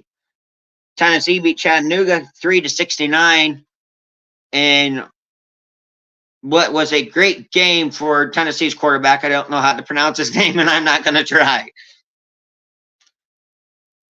South Dakota State potentially upsetting Oklahoma State. Those rumors were set to bed when Oklahoma State would blow South Dakota State out of the water 20-44. Texas blowing Colorado State out of the water 52-0. Also, Archie Manning had his first career touchdown pass. Ohio State beating Akron 6-52. Florida losing to Miami big time in the swamp 41-17. Kansas State beating UT Martin 6-41. Kalen DeBoer's debut at Alabama. Alabama beats Western Kentucky 63-0. Ole Miss beats Furman 76-0. In the game of the week so far, Notre Dame beat Texas A&M 23-13. Michigan beats Fresno State 10-30 after that was a close game in the first half. Oregon struggles against Idaho, surprisingly, wins 14-24. Arizona beats New Mexico State 39-61. Behind Team X, 10 catches, 304 yards, and 4 touchdown performance. This game we got going right now, 10-10 at the half. And, of course, tomorrow we end week 1, Labor Day weekend, with Boston College, Florida State, 7:30 p.m. on ESPN. Your quarterback stats in this game, Miller Moss. Excuse me. Let me go over to transfer quarterbacks quick. DJ Uyunglele, 19-27, 193 yards. No touchdowns, no interceptions.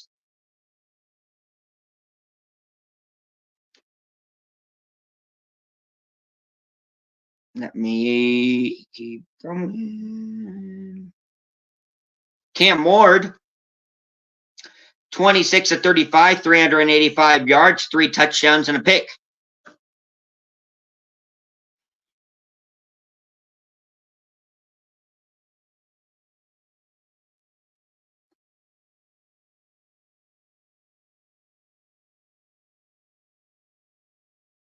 Riley Leonard, 18-30, 158 yards, no touchdowns, no picks. Keep in mind, folks, don't feel like I'm skipping your players. I am just going over transfer quarterbacks and how they performed.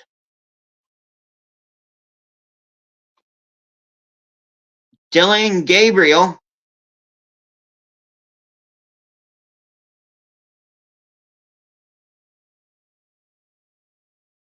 great game, over 300 yards passing and a touchdown. Actually, 2 touchdowns, excuse me.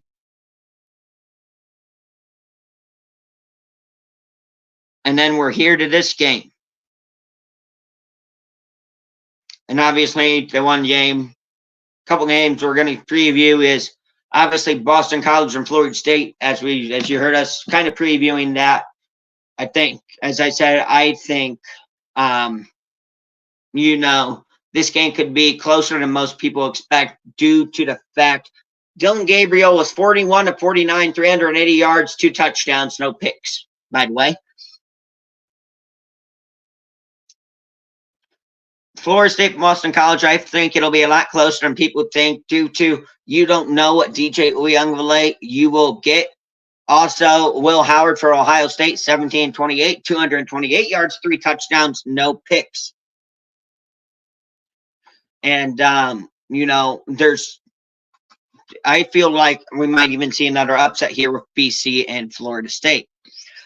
The one other game I wanted to preview, after we go over Kyle McCord here, Kyle McCord, 27-39, 354 yards, a touchdown, and 4 touchdowns, and 1 interception. Texas going to Michigan in a big house.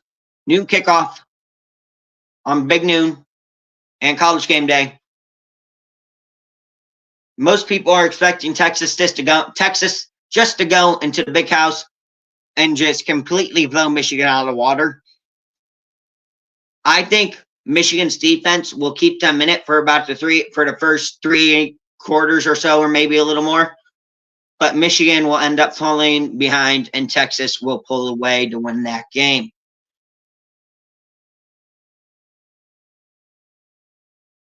Other games I'd like to preview quick: Iowa and Iowa State. The Cyclop Bowl, that'll be at 3:30 p.m. on CBS. Iowa showing an offense last week, 40-0, even though they only scored 6 points in the first half. We'll have to see. And this is at Iowa. I think Iowa does come out on top of this game once again. This will be a low-scoring game, though.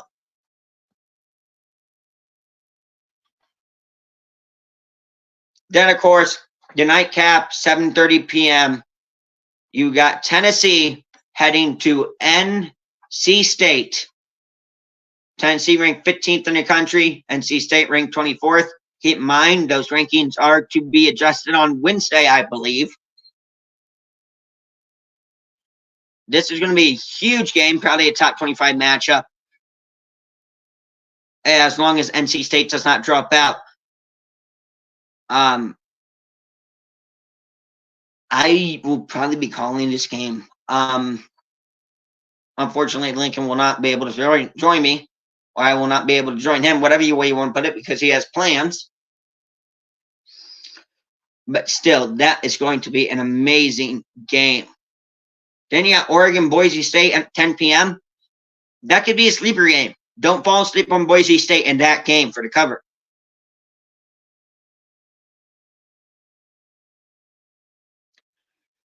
And finally, there's one last thing I would like to do at halftime. And that is probably go over the upset of the week to this point. And that is Vanderbilt upsetting Virginia Tech in overtime.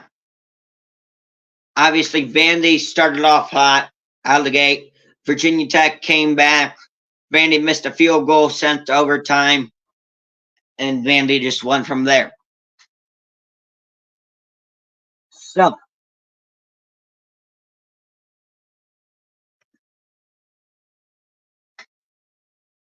box scores. Leading receiver, running backs, leading and passing leaders, rushing leaders, and receiving leaders for each team. Before I end the halftime, and about 10 minutes or a little less till the second half. Miller Moss, 13 of 15, 176 yards, no touchdowns, no picks for USC. Marks, the leading runner for USC, 7 carries, 33 yards, and a touchdown. Leading receiver for USC, Zachariah Branch, 3 catches, 47 yards. Also, they had that amazing kick return to LSU 46 or 45, I want to say. And if we would have cut that away, it probably would have been touchdown brought down by the kicker. Garrett Nussmeier, leading passer for LSU, 20-24, 191 yards and a touchdown, no picks. Williams, the leading rusher for LSU, 7 carries, 27 yards. Leading receiver for LSU, Kyron Lacey, had a heck of a game so far. 7 catches, 94 yards, and a touchdown. Obviously, USC had a chance to take the lead at half of 29-yard field goal, and somehow the kicker missed it. Don't know why. So I will go ahead and sign off here for the rest of halftime, and I will catch you on the other side for the second half here in about 10 minutes or so.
And welcome back as we are ready to start the second half.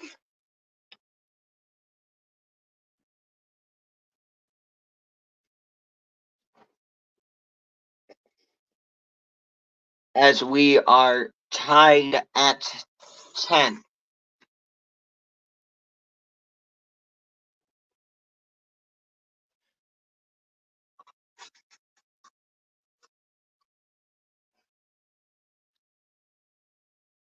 LSU to kick off to USC.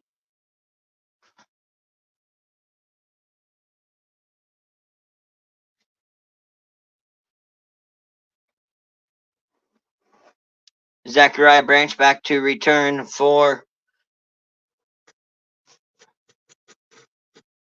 the Trojans. Boot is away, and it'll be a touchback. Miller Moss and the USC offense will come out to their own 25 to start the second half.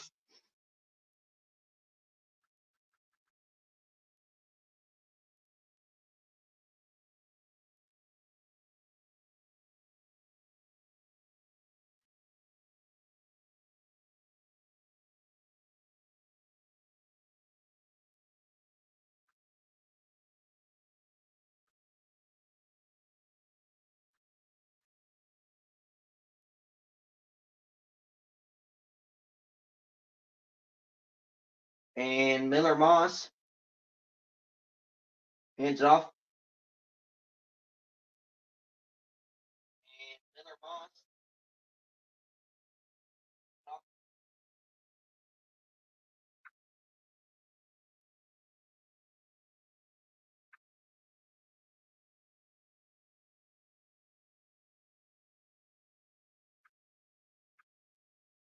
And it's second down. And 4 for the Trojans. Hands it off again, makes a man miss, cuts it back, loses, still up. He makes a man miss, and somehow he gets 2 out of it.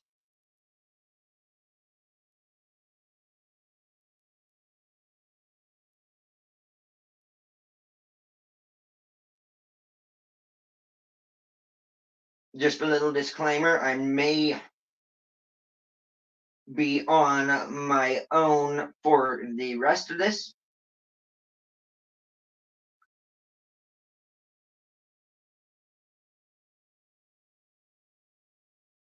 Third and 3 for USC and Miller Moss. Moss back to pass, swings it out. Almost intercepted. And it's incomplete. USC goes 3 and out.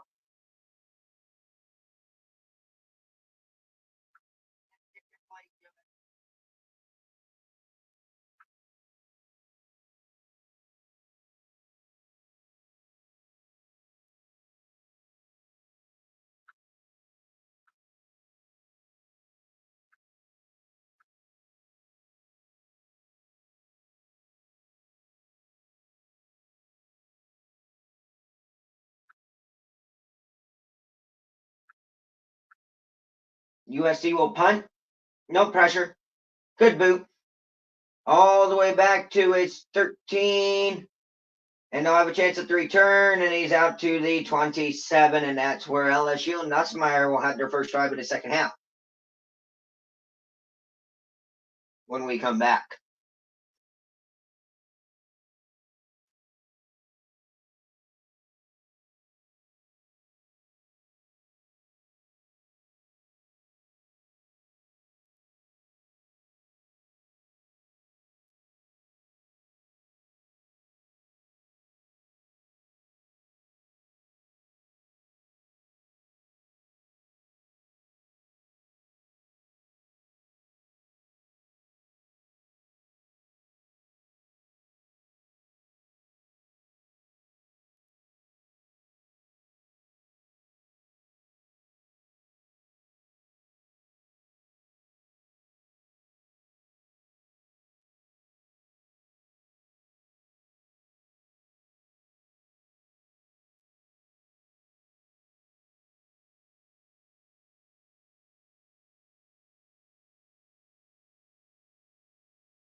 And we are back now.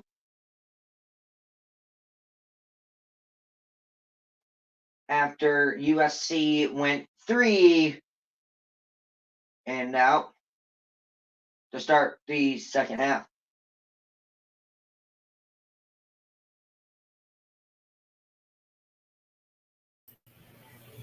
Yeah, back to the theme of the first half, not much offense.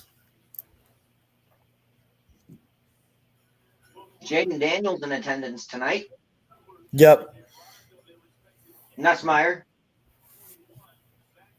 Hands it off at the middle. Picks up 3. A hard fought 3.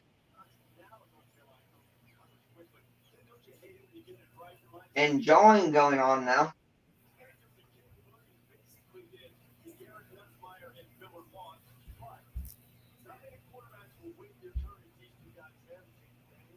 Yeah, I was able to get about 12 minutes of filler in, actually. Good. A little halftime show, then take a little break. It's a long game.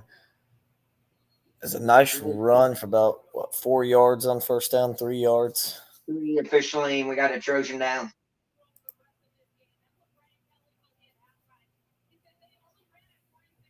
Campbell, he will probably be a first-round pick this year out of LSU off that offensive line. Oh, yeah, he's a stud. And so will Emory Jones Jr., the right tackle, as well. Yep. Both of them. 2 of the best tackles in the game.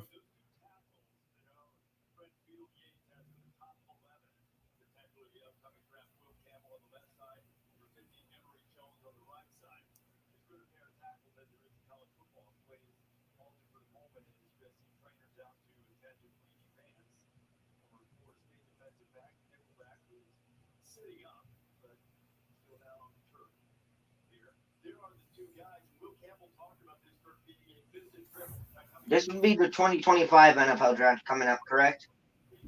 Yes.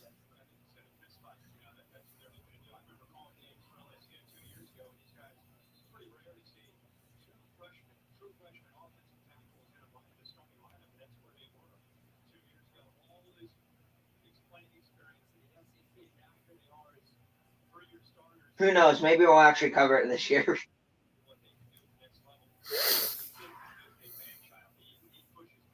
Because I know we kind of ran into a roadblock last year with it.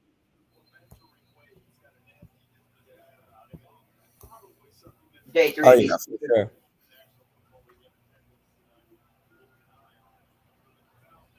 Anyhow, back to the game. LSU 3-7 on third down.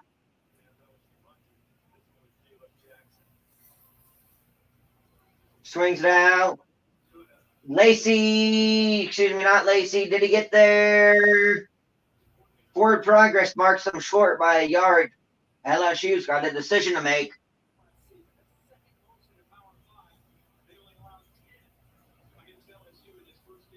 Oh, half of a football short. What does LSU do? My guess is go for it. Brian Kelly likes to be aggressive.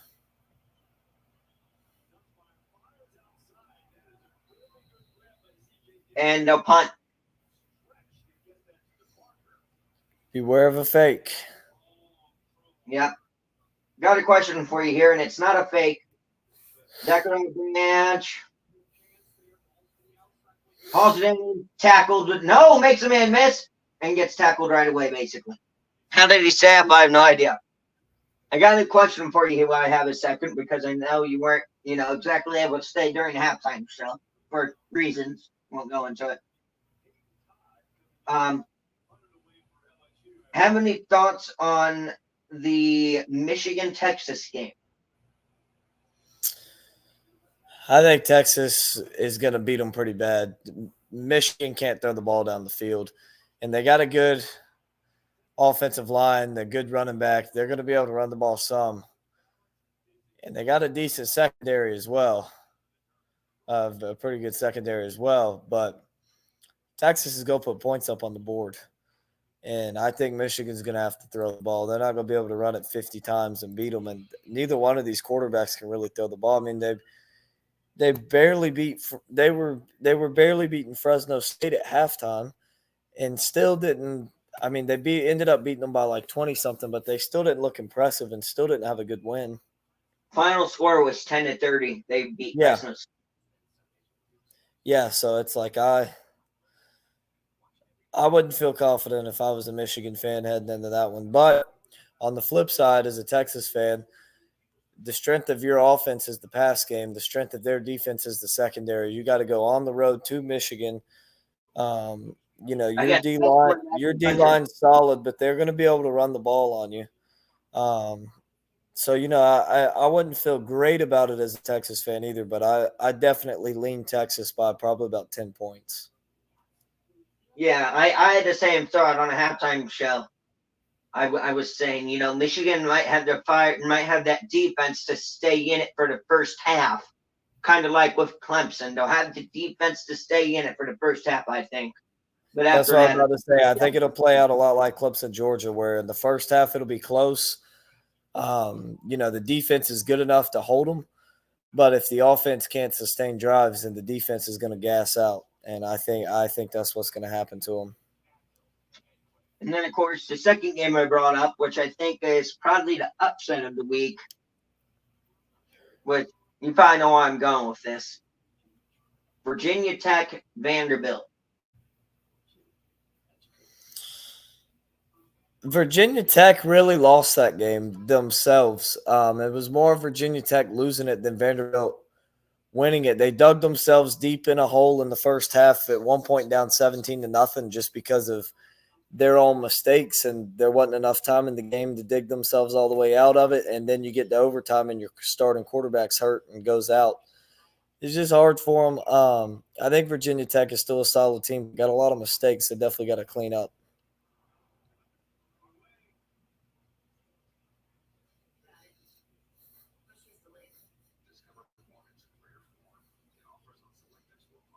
Don't know if you saw what I just said.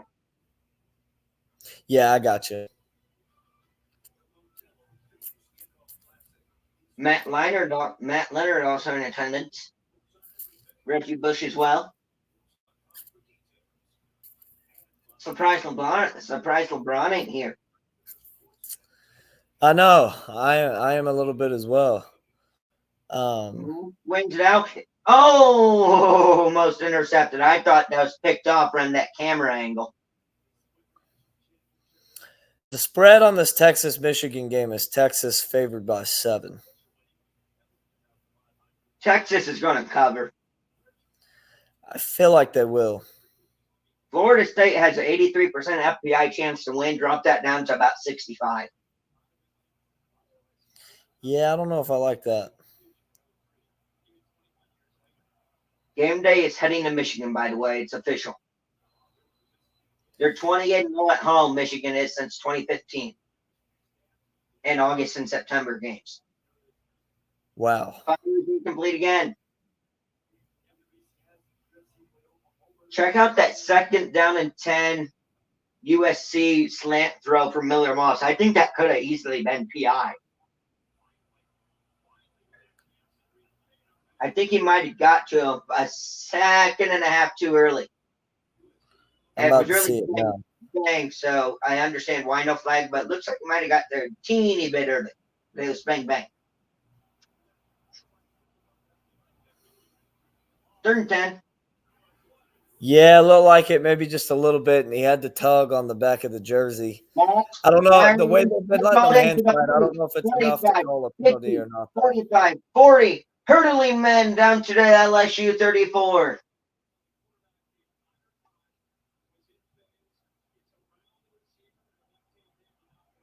Huge gain on 3rd and 10.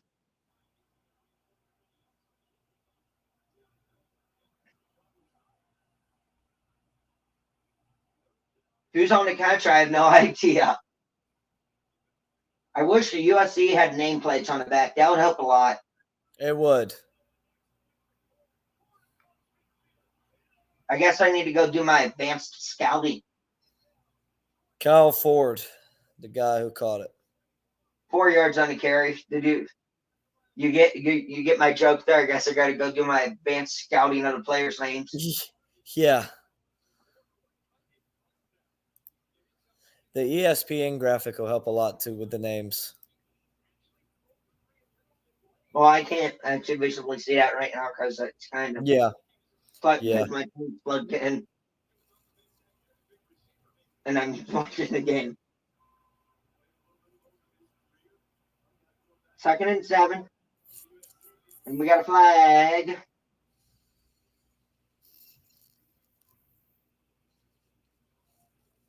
Is this USC's first penalty? I believe so.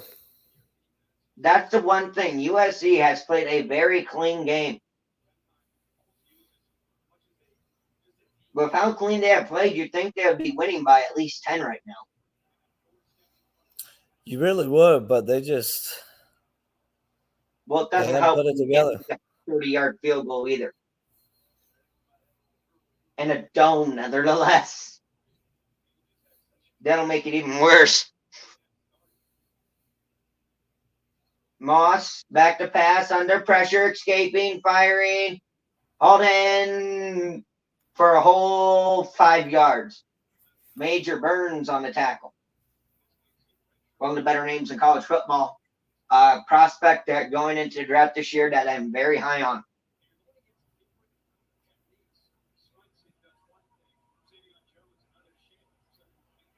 And Major Burns.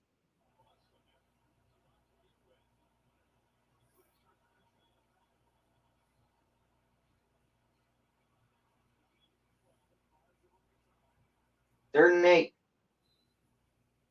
Huge play here for the LSU defense. Moss back to pass, firing deep, incomplete the flag. Pass interference, and the LSU players looking like, what the heck? What did I do? Yeah, I think you know what you did. That is very obvious. Not even a need to discuss that call.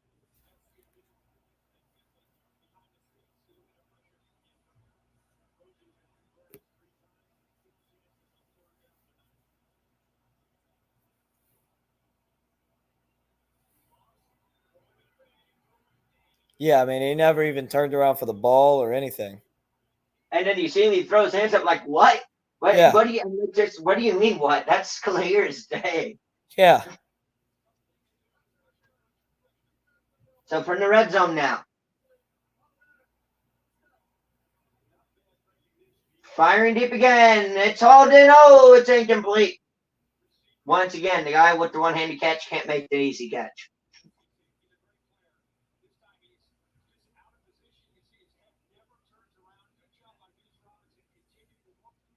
That was a bit ticky-tacky, too. That might have been PI, but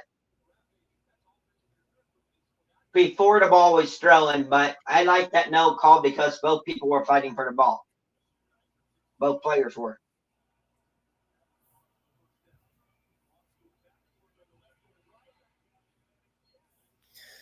Yeah, especially when on the last one that was called PI on LSU, like Herbstreit said, might have been offensive pass interference if the LSU defender would have turned around. The problem is he didn't turn around and instead latched on to the USC receiver. What do you think about South Carolina heading to Kentucky? They barely could handle Old Dominion. I think that spread's 9.5. I think Kentucky covers that one easily. The South Carolina just can't complete a forward pass. Sellers is good on the run. Raheem Sanders is good on the run. The problem is the offensive line isn't very good, and they can't get a pass down the field. Miller Moss is sacked. Big play for the LSU defense. Now we get to see if he misses another 35-yard field goal. He's going to block it. Watch it blocked. My turn to jinx him this time. I know. But this one ain't on the right hash. What a game between Alabama Central and NC Central today as well. I know. I had a pick running for that one, the under 56.5, and it ended at 55 total points. It is up and right down the middle this time.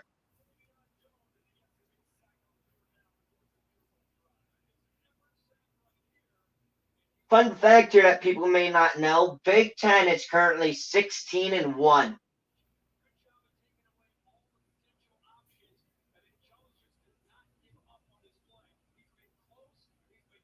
ACC is 14-4.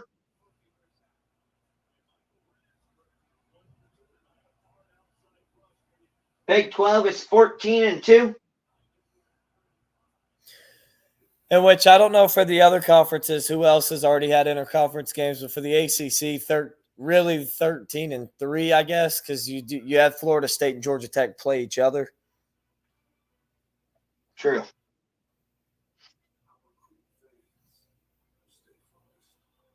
I don't know about the other. Everybody's I don't know what sleeping on other the Big conferences Ten. have had interconference games already. I'll get heat for this, and I know people will say, well, we ain't sleeping on the Big Ten. People are sleeping on the Big Ten big time.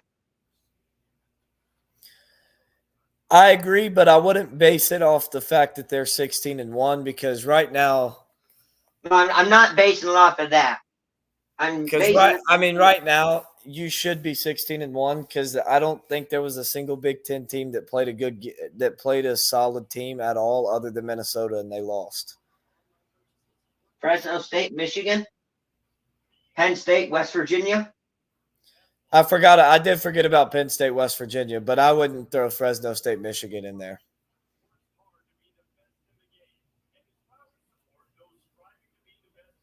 While we're on that, I'll also touch on this since you kind of missed a halftime show.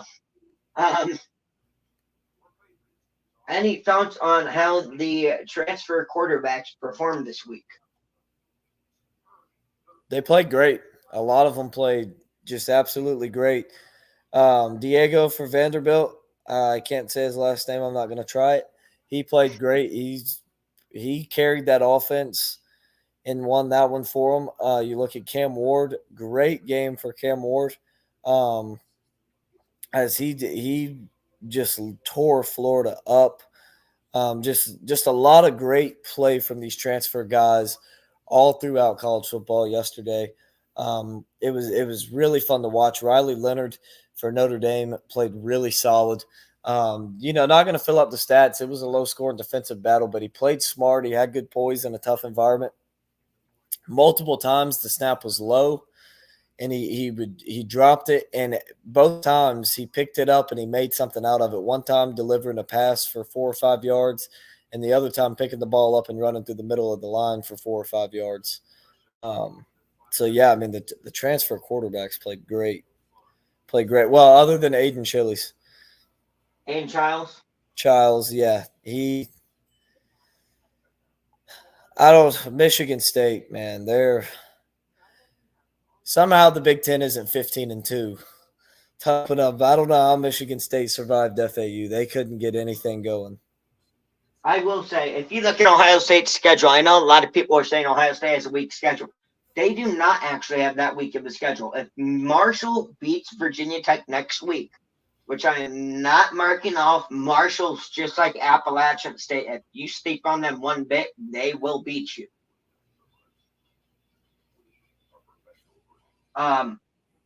If Marshall wins and stays undefeated till they play Ohio State will play 5 unbeatens in a row, most likely. As long as Michigan State, Marshall, Iowa, Oregon, and Nebraska stay undefeated. Returning it makes me a miss. Gets taken out to 22.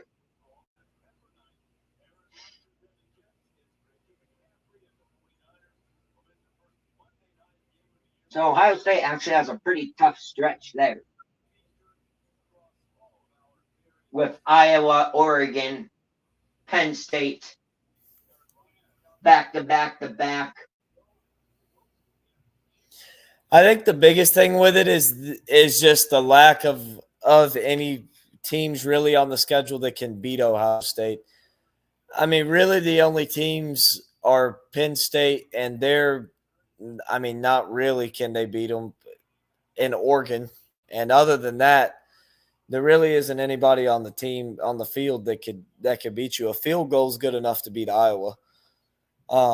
Nebraska, they're going to be overhyped come that game because they play literally nobody, and they might not even be overhyped because they might lose to Colorado this week. They ain't losing to Colorado after what Coach Prime said. What's that?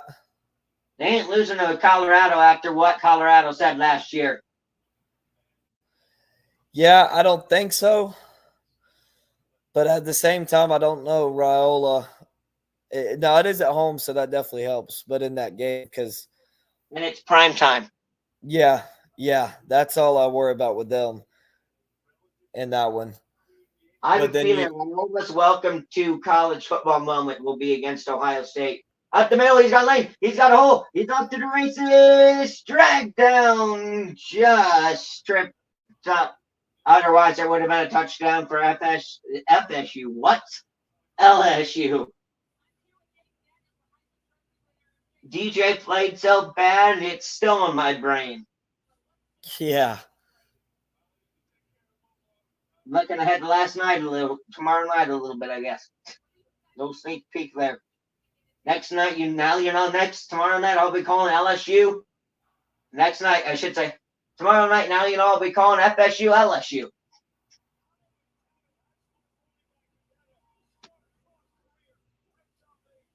Nussmeier back to pass, firing deep to no one. He had a guy wide open.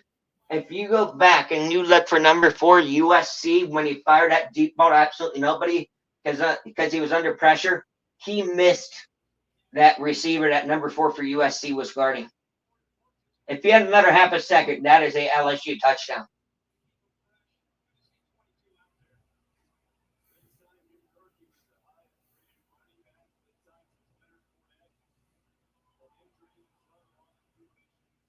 Oh, yeah, 18 was wide open down the left hash.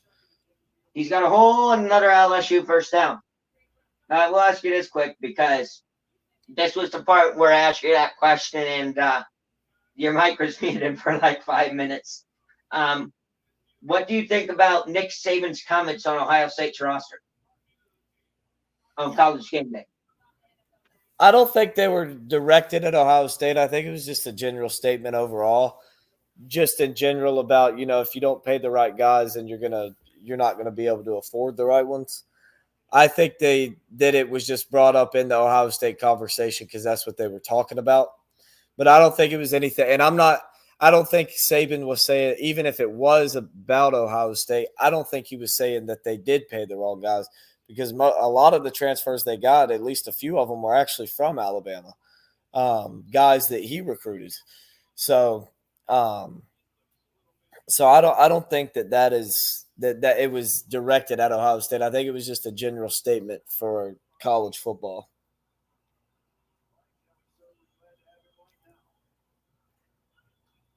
Second and 7. Nussmeier. Hands it off. Be third down about 3, maybe 4 for LSU.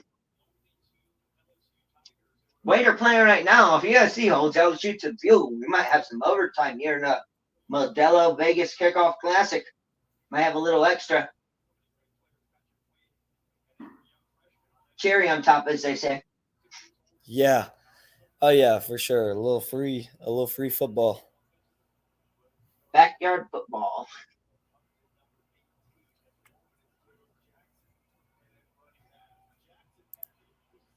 Third and 4. 5 seconds on the play clock. Takes a snap. Rolling. Firing. Touchdown LSU. Anderson on a touchdown catcher, if I saw that correctly. Aaron Anderson.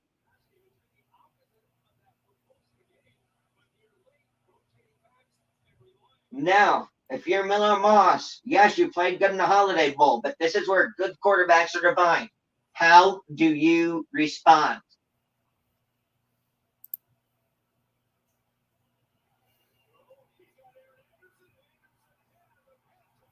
If you're Miller Moss. Well, there's only one way to respond, and that's to go back down the field and put some points on the board. Preferably a touchdown. DAT up. Good. What a game we have in our hands here. It is a ball game now. 3:42 left to go in the third. USC 13, LSU 17, and we got an altercation going on, and we got flags down. This thing's starting to get a little spicy in here.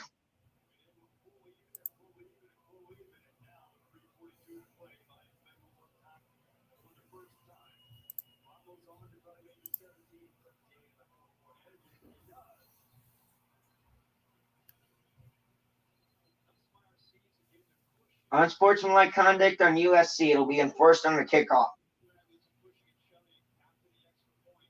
Well, no point in Brian Branch returning.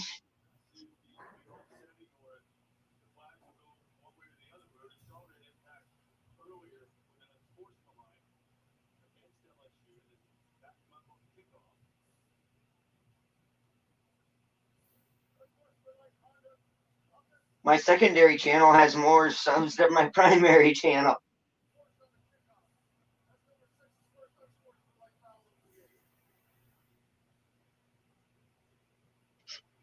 I guess this ain't a very popular game, apparently, which is surprising.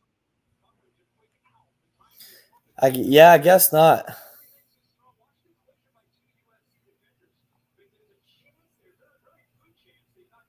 But, you know, typically when if it gets closer to the end, it typically gets closer. More people start coming in because the game starts trending.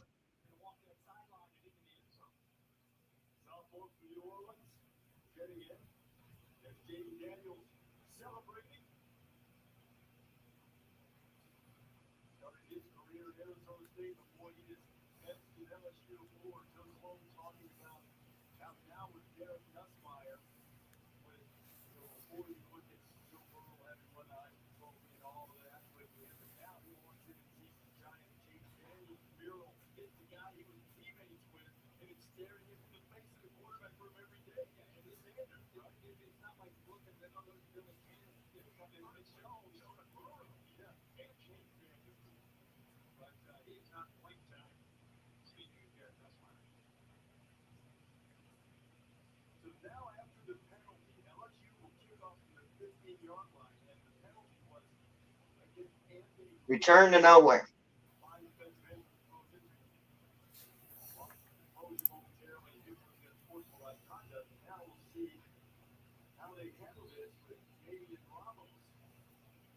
So,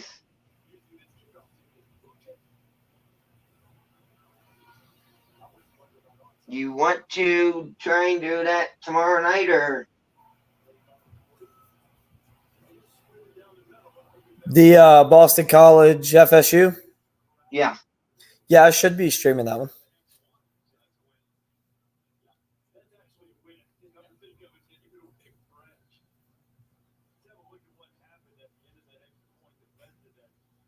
What is going on? What is going on? No, it's not time. You don't call a play like that in that situation, Riley. Come on. What is this? You're trying to end around it. The pitch never gets to him. It's not time for trickery. It's time to move the ball downfield. Not go backwards and act like you're a pretty pony. Back to pass, looking, and a flag. It would have been a great play if the guy for the end around actually came around so that way he could get the pitch, but he wasn't there in time. And then by the time that he finally got there, LSU was already there. Could I the 6th is what, Thursday? September 6th? When is that? Isn't that Thursday? September 6th? I believe that's Friday. Well, could I interest you in BYU and SMU? Honestly, that might be a good game. Friday at 7 p.m.? That might be a good game.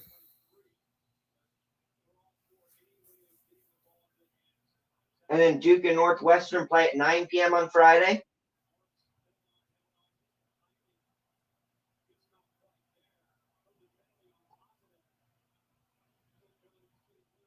Third and 18 for SC. Fire deep to Branch. They're literally rushing 3. They don't respect Miller Moss at all. Fire's hauled in, but way too short. If you want to act like a pretty pony, you would have had the first down.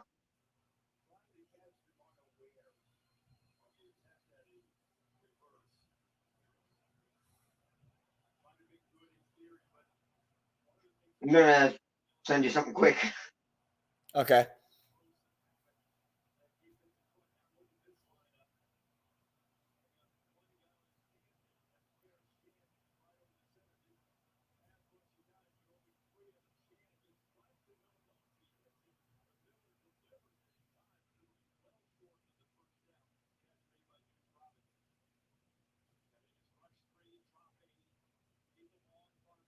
Okay, should have got it.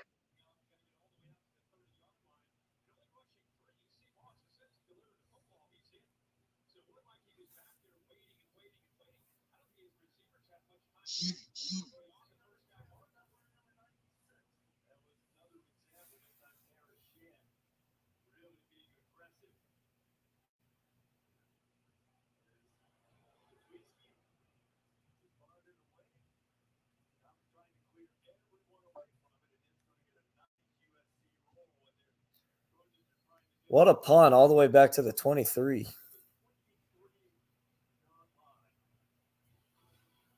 Yep.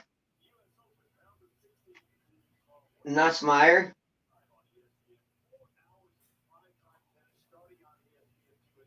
Hands off up the middle, just plowing over guys. Oh, if he would have missed if he was able to pull away from that tackle, he was probably gone. He definitely would have been off to the races. 14, hanging on for dear life.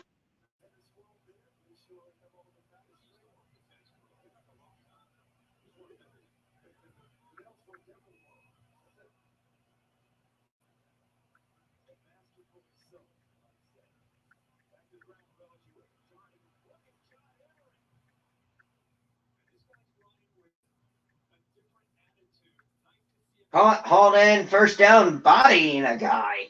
Jeez, and some more pushing and shoving. This game is starting to get physical. Yeah, it is. LSU really starting to impose that run game. USC hasn't really been able to get it going. LSU over 100 yards on the ground, and they're really starting to put it on at this USC defense and try and wear them down. Put your 4s up in the air.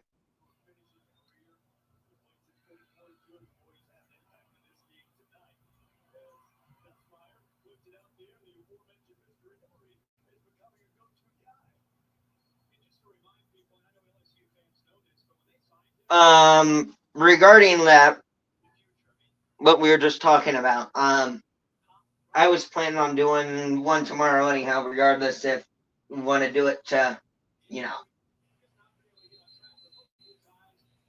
All on right, my sounds side. good. Well, we're headed to the fourth quarter, 17-13, LSU on top. We'll take a quick break, and we'll be right back with you guys in just a moment.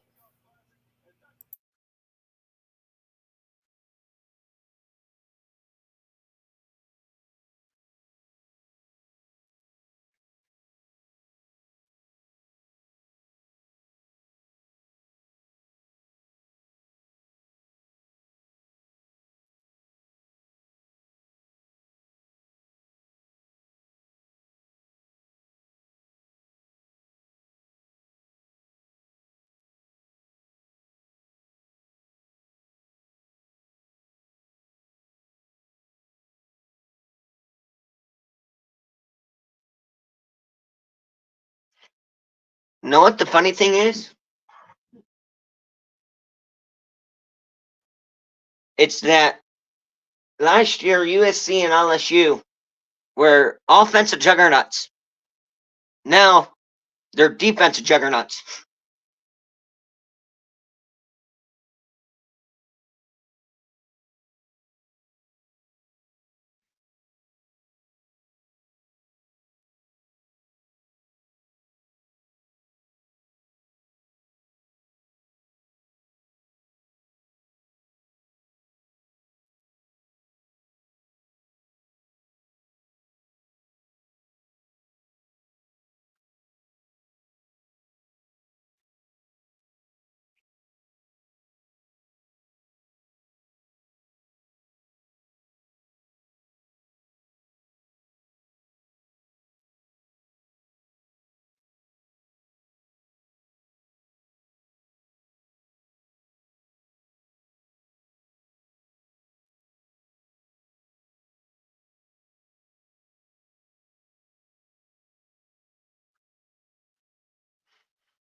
Okay.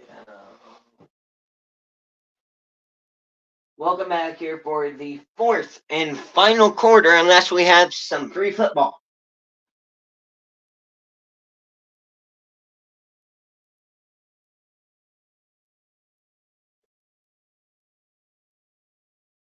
Nussmeier, 2 tight ends in motion.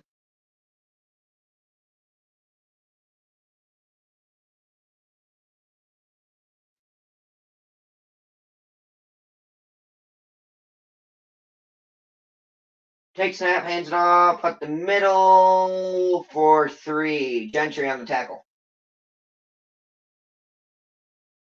Heads up, if you're talking, your mic's muted. Just a FYI. Because I know that happened earlier.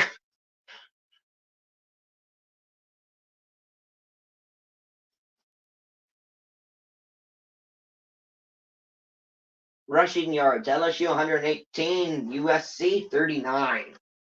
Jeez, that's a big disparity.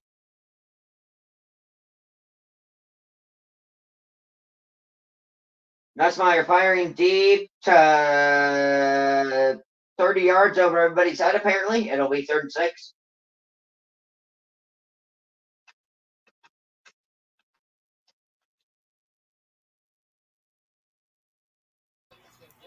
Biggest thing for me is how about LSU really been challenging themselves with season openers. Started out with Florida State the last 2 years, and then they come to Clemson next year to open up. Did you hear about what I said during earlier in ad break about the defenses? I said the funny thing is last year USC and LSU were offensive juggernauts, now they're defensive juggernauts. I know. Back to pass, jumps off, and he's hammered short of the 1st down. It'll be 4th and 4 for LSU. Big stop by the USC defense. If you're Brian Kelly, do you go for it? No. No. It would be dumb to go for it in this situation. Just not the right. Not with the lead. And no punt. But like you said, beware for the fake.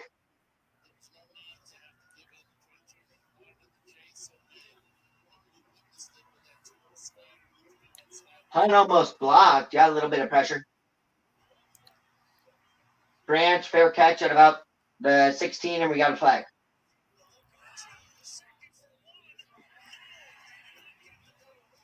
Too many flags.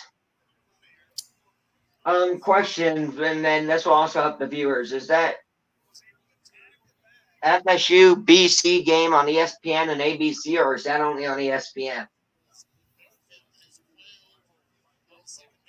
I believe that one's only on ESPN. Okay, well then you'll be the primary play caller guy. That one.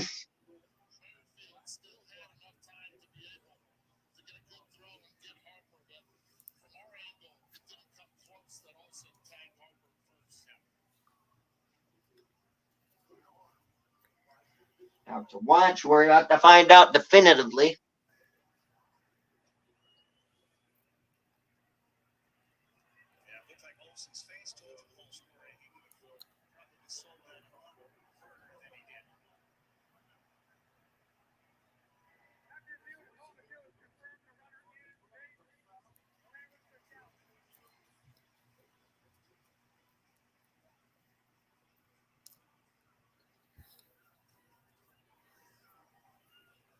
All right. Well, we're headed to commercial break. We're going to take a break with you guys real quick, and we'll be right back with you. Yes, just to clarify, this is only on ESPN.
All right, we are back here to continue the fourth.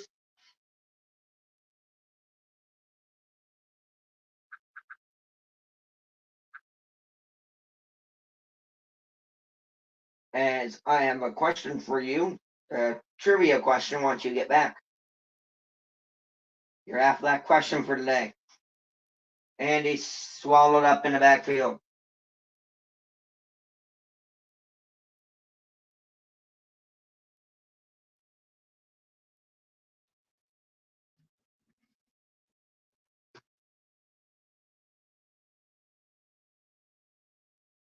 Weeks on the tackle.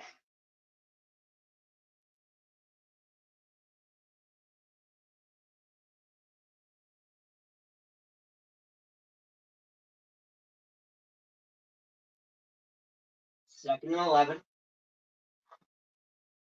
Fires first down and more for USC. Up to their own 34 and a first down for the Trojans. Well, we know it won't be a shootout out of these. So both of us are both clearly wrong.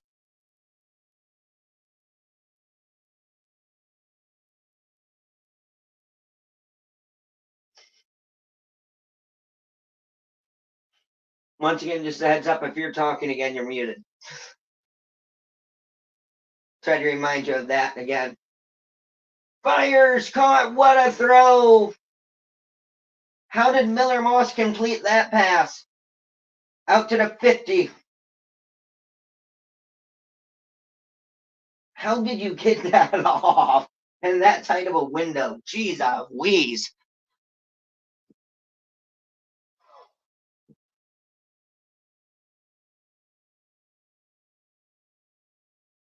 Miller Moss, 18-24, 268 yards, some touchdowns, some picks.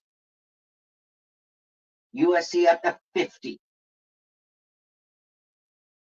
Back to pass. Looking, firing. Gain of 7 on the pass toe tight end, and the Tigers territory for the Trojans.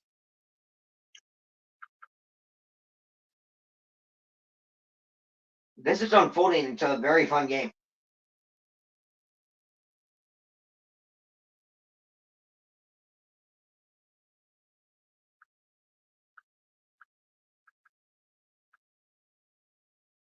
Second and 3 for USC.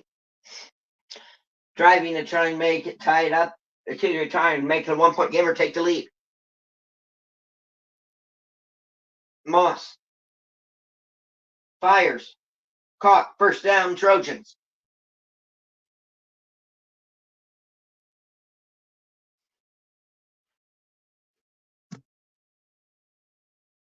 I guess he took off.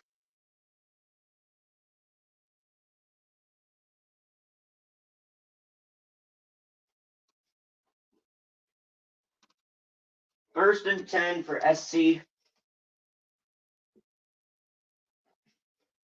Miller Moss 4 for 50 yards on this drive. Direct to LSU 37. 5 on the play clock. Moss takes the snap, hands it off. Up the middle for about 4, maybe 5.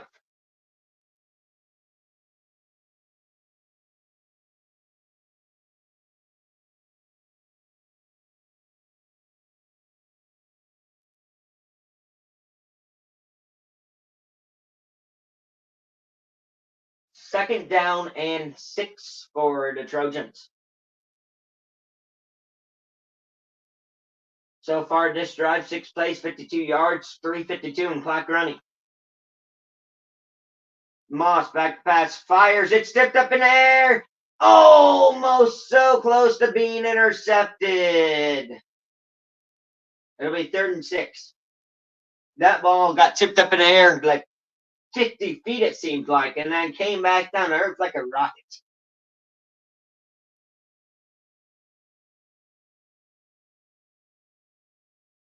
Third and 6 for the Trojans. Keep in mind, this would be a heck of a different game. It would be LSU would only be up 16-17 right now if USC did not miss that field goal earlier. Keep in mind, USC missed a field goal earlier, so they could potentially take the lead right now in a field goal if they did not miss this field goal earlier. Timeout USC, their first of the second half.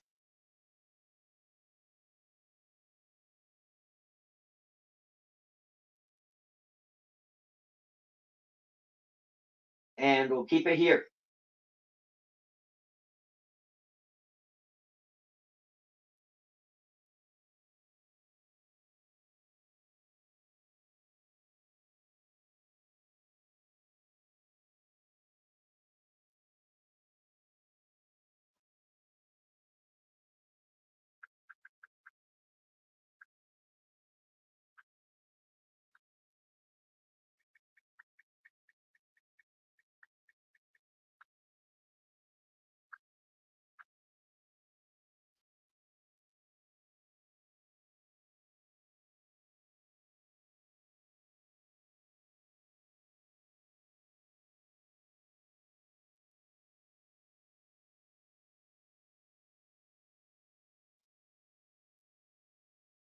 Third and 6 for the Trojans.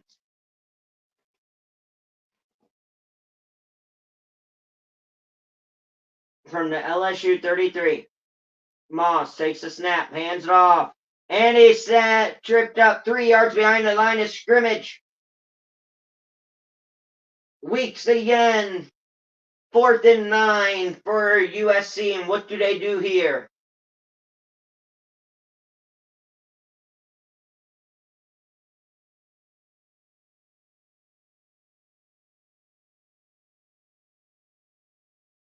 Miller, Moss, and the offense staying on the field for 4th and 9.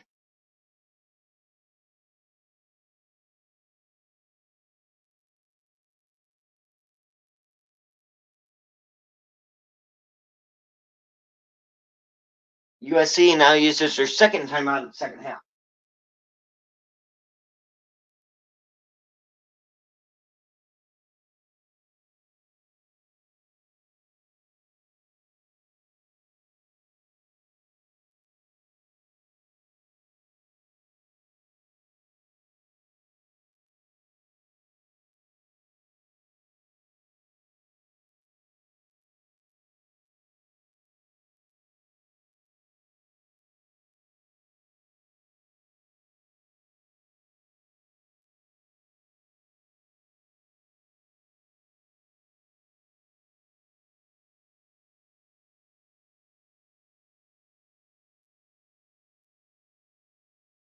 Third and 9 for USC. 8:45 to go in the 4th. Trojans trailing 13-17. This is a Dr. Pepper Champion Dry Game of the Week. The Modelo Vegas Kickoff Classic. Does Miller Moss have some magic left? Takes the snap. Back to pass. Fires. It's tipped up in air again. It's intercept. No, it's incomplete. And it'll be a turnover on downs. LSU ball. Weeks again.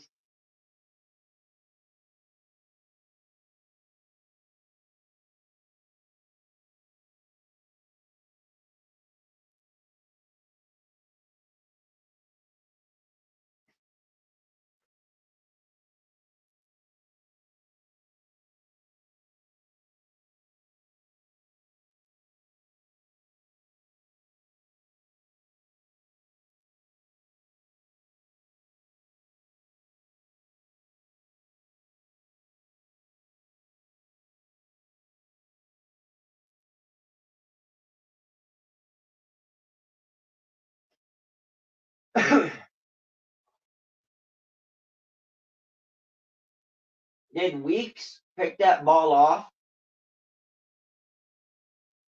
Have possession, fumble it?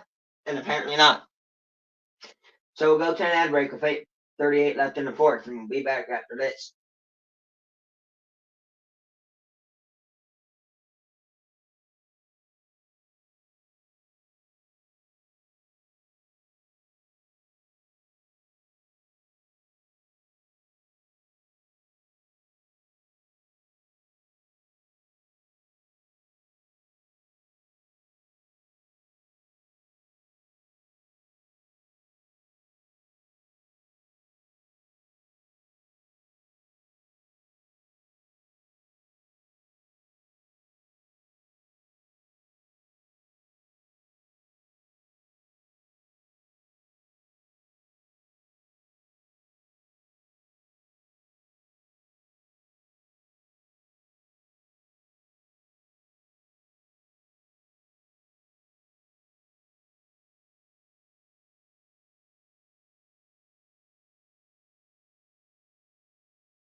Welcome back here to continue the fourth.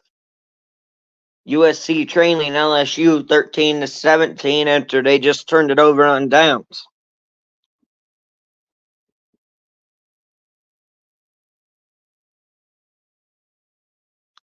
And I guess it appears I'm on my own for the rest of this broadcast. As of right now.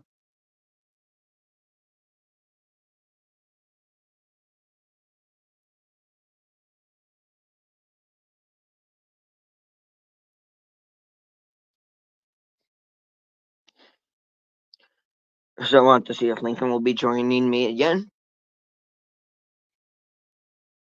Hands it off at the middle, and he's throwing down immediately for a 3-4 yard loss.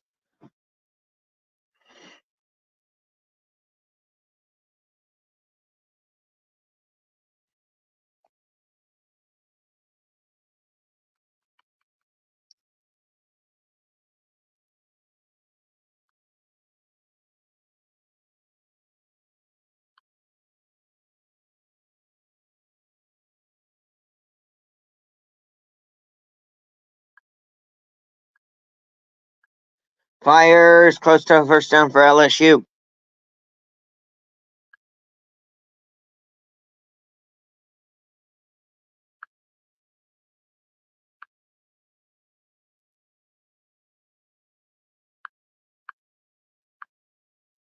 Third and 1.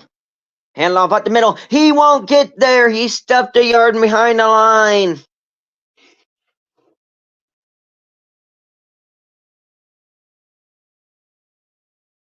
Gentry stuffing him behind the line for a loss of 1, and it's 4th down and 2. What does Brian Kelly do here?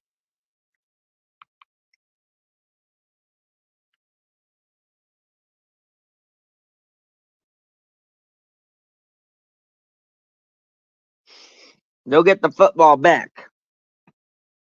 Apparently, but watch for the fake punt. Grant's back to return. Punts away. Branch slides and hauls it in at the 37. Miller Moss and USC coming back out with 6:57 left to go in the fourth, trailing by 4, starting at their own 37. We'll go to an ad break.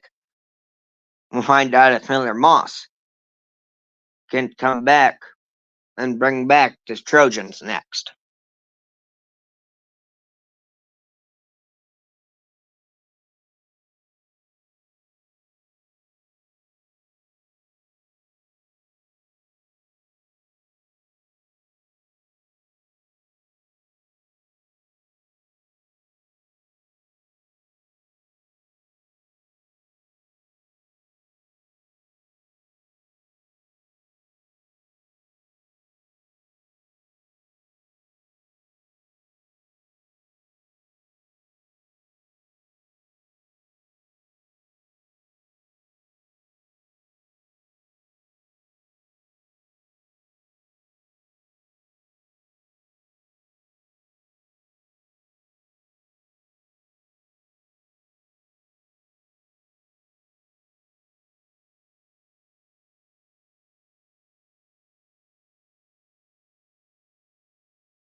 All right, we are back. USC will have the ball on their own 36. 6:57, down by 4. Remember, this would only be a 1-point game right now. That's an important note to make. USC could take the lead for field goal, but they missed that chip shot 29-yarder earlier. That could make the difference in the game.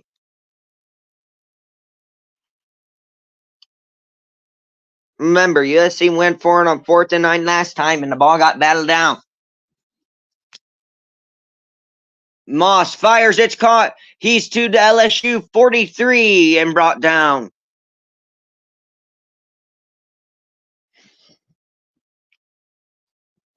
Nice pass there by Moss. Right over top of the linebacker's head.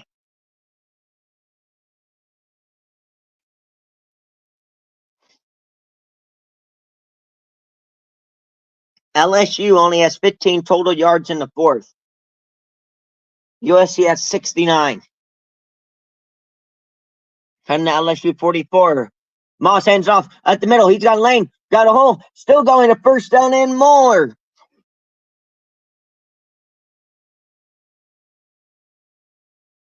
$16 on the carry for USC.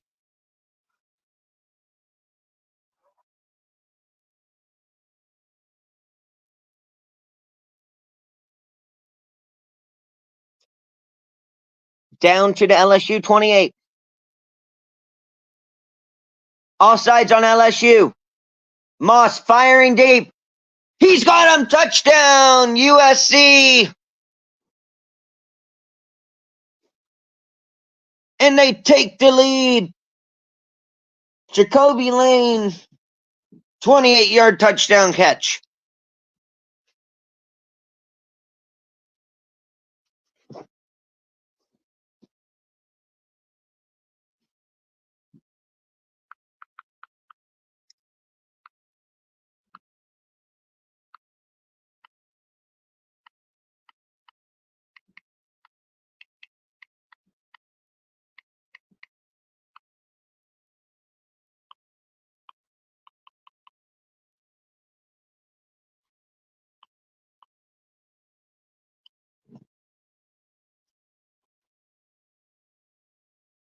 PAT is up. And just an upright to make it 20-17 USC. 5:44 left to go in the 4th.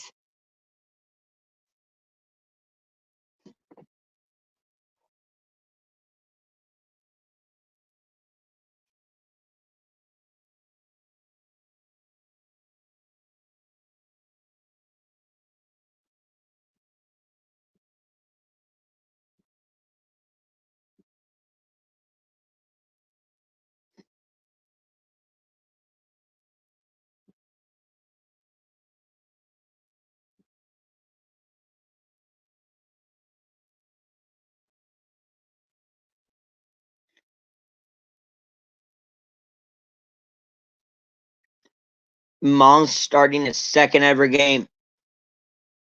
Delivers one right in the basket.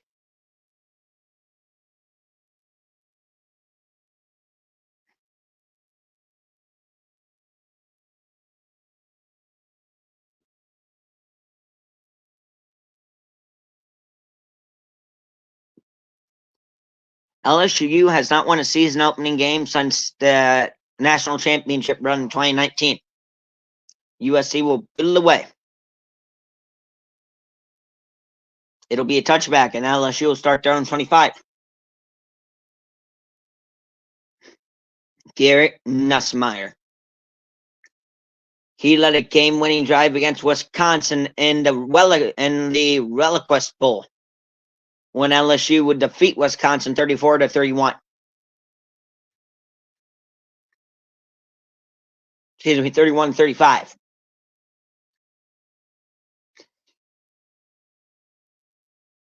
Nussmeier is a veteran, just has not started a bunch of games.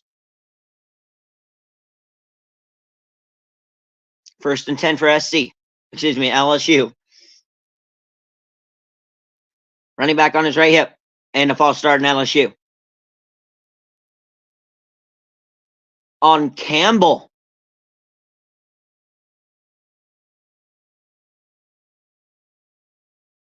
Campbell, arguably the best offensive lineman in the nation. Excuse me, not Campbell.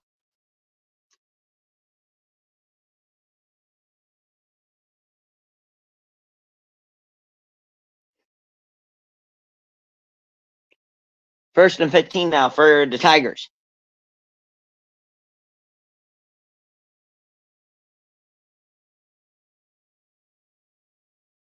And another flag.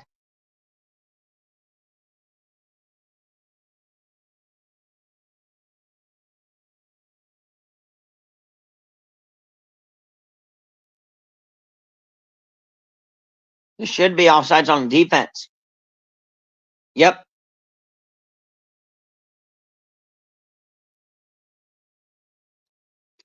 So now it's first and 10 again.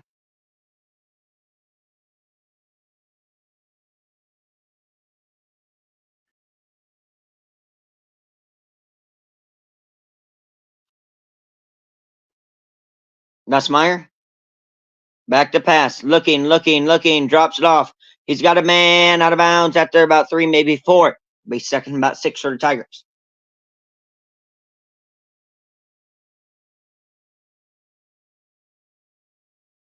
Second and 7 officially.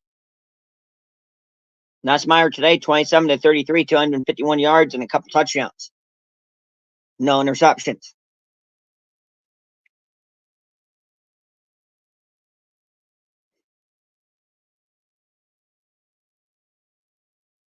Wide receiver in motion. Nussmeier pitches it. He's got a lane, and he's knocked down after 2. And it'll be 3rd and 5 for LSU. Now with just under 5 to go in regulation, clock running.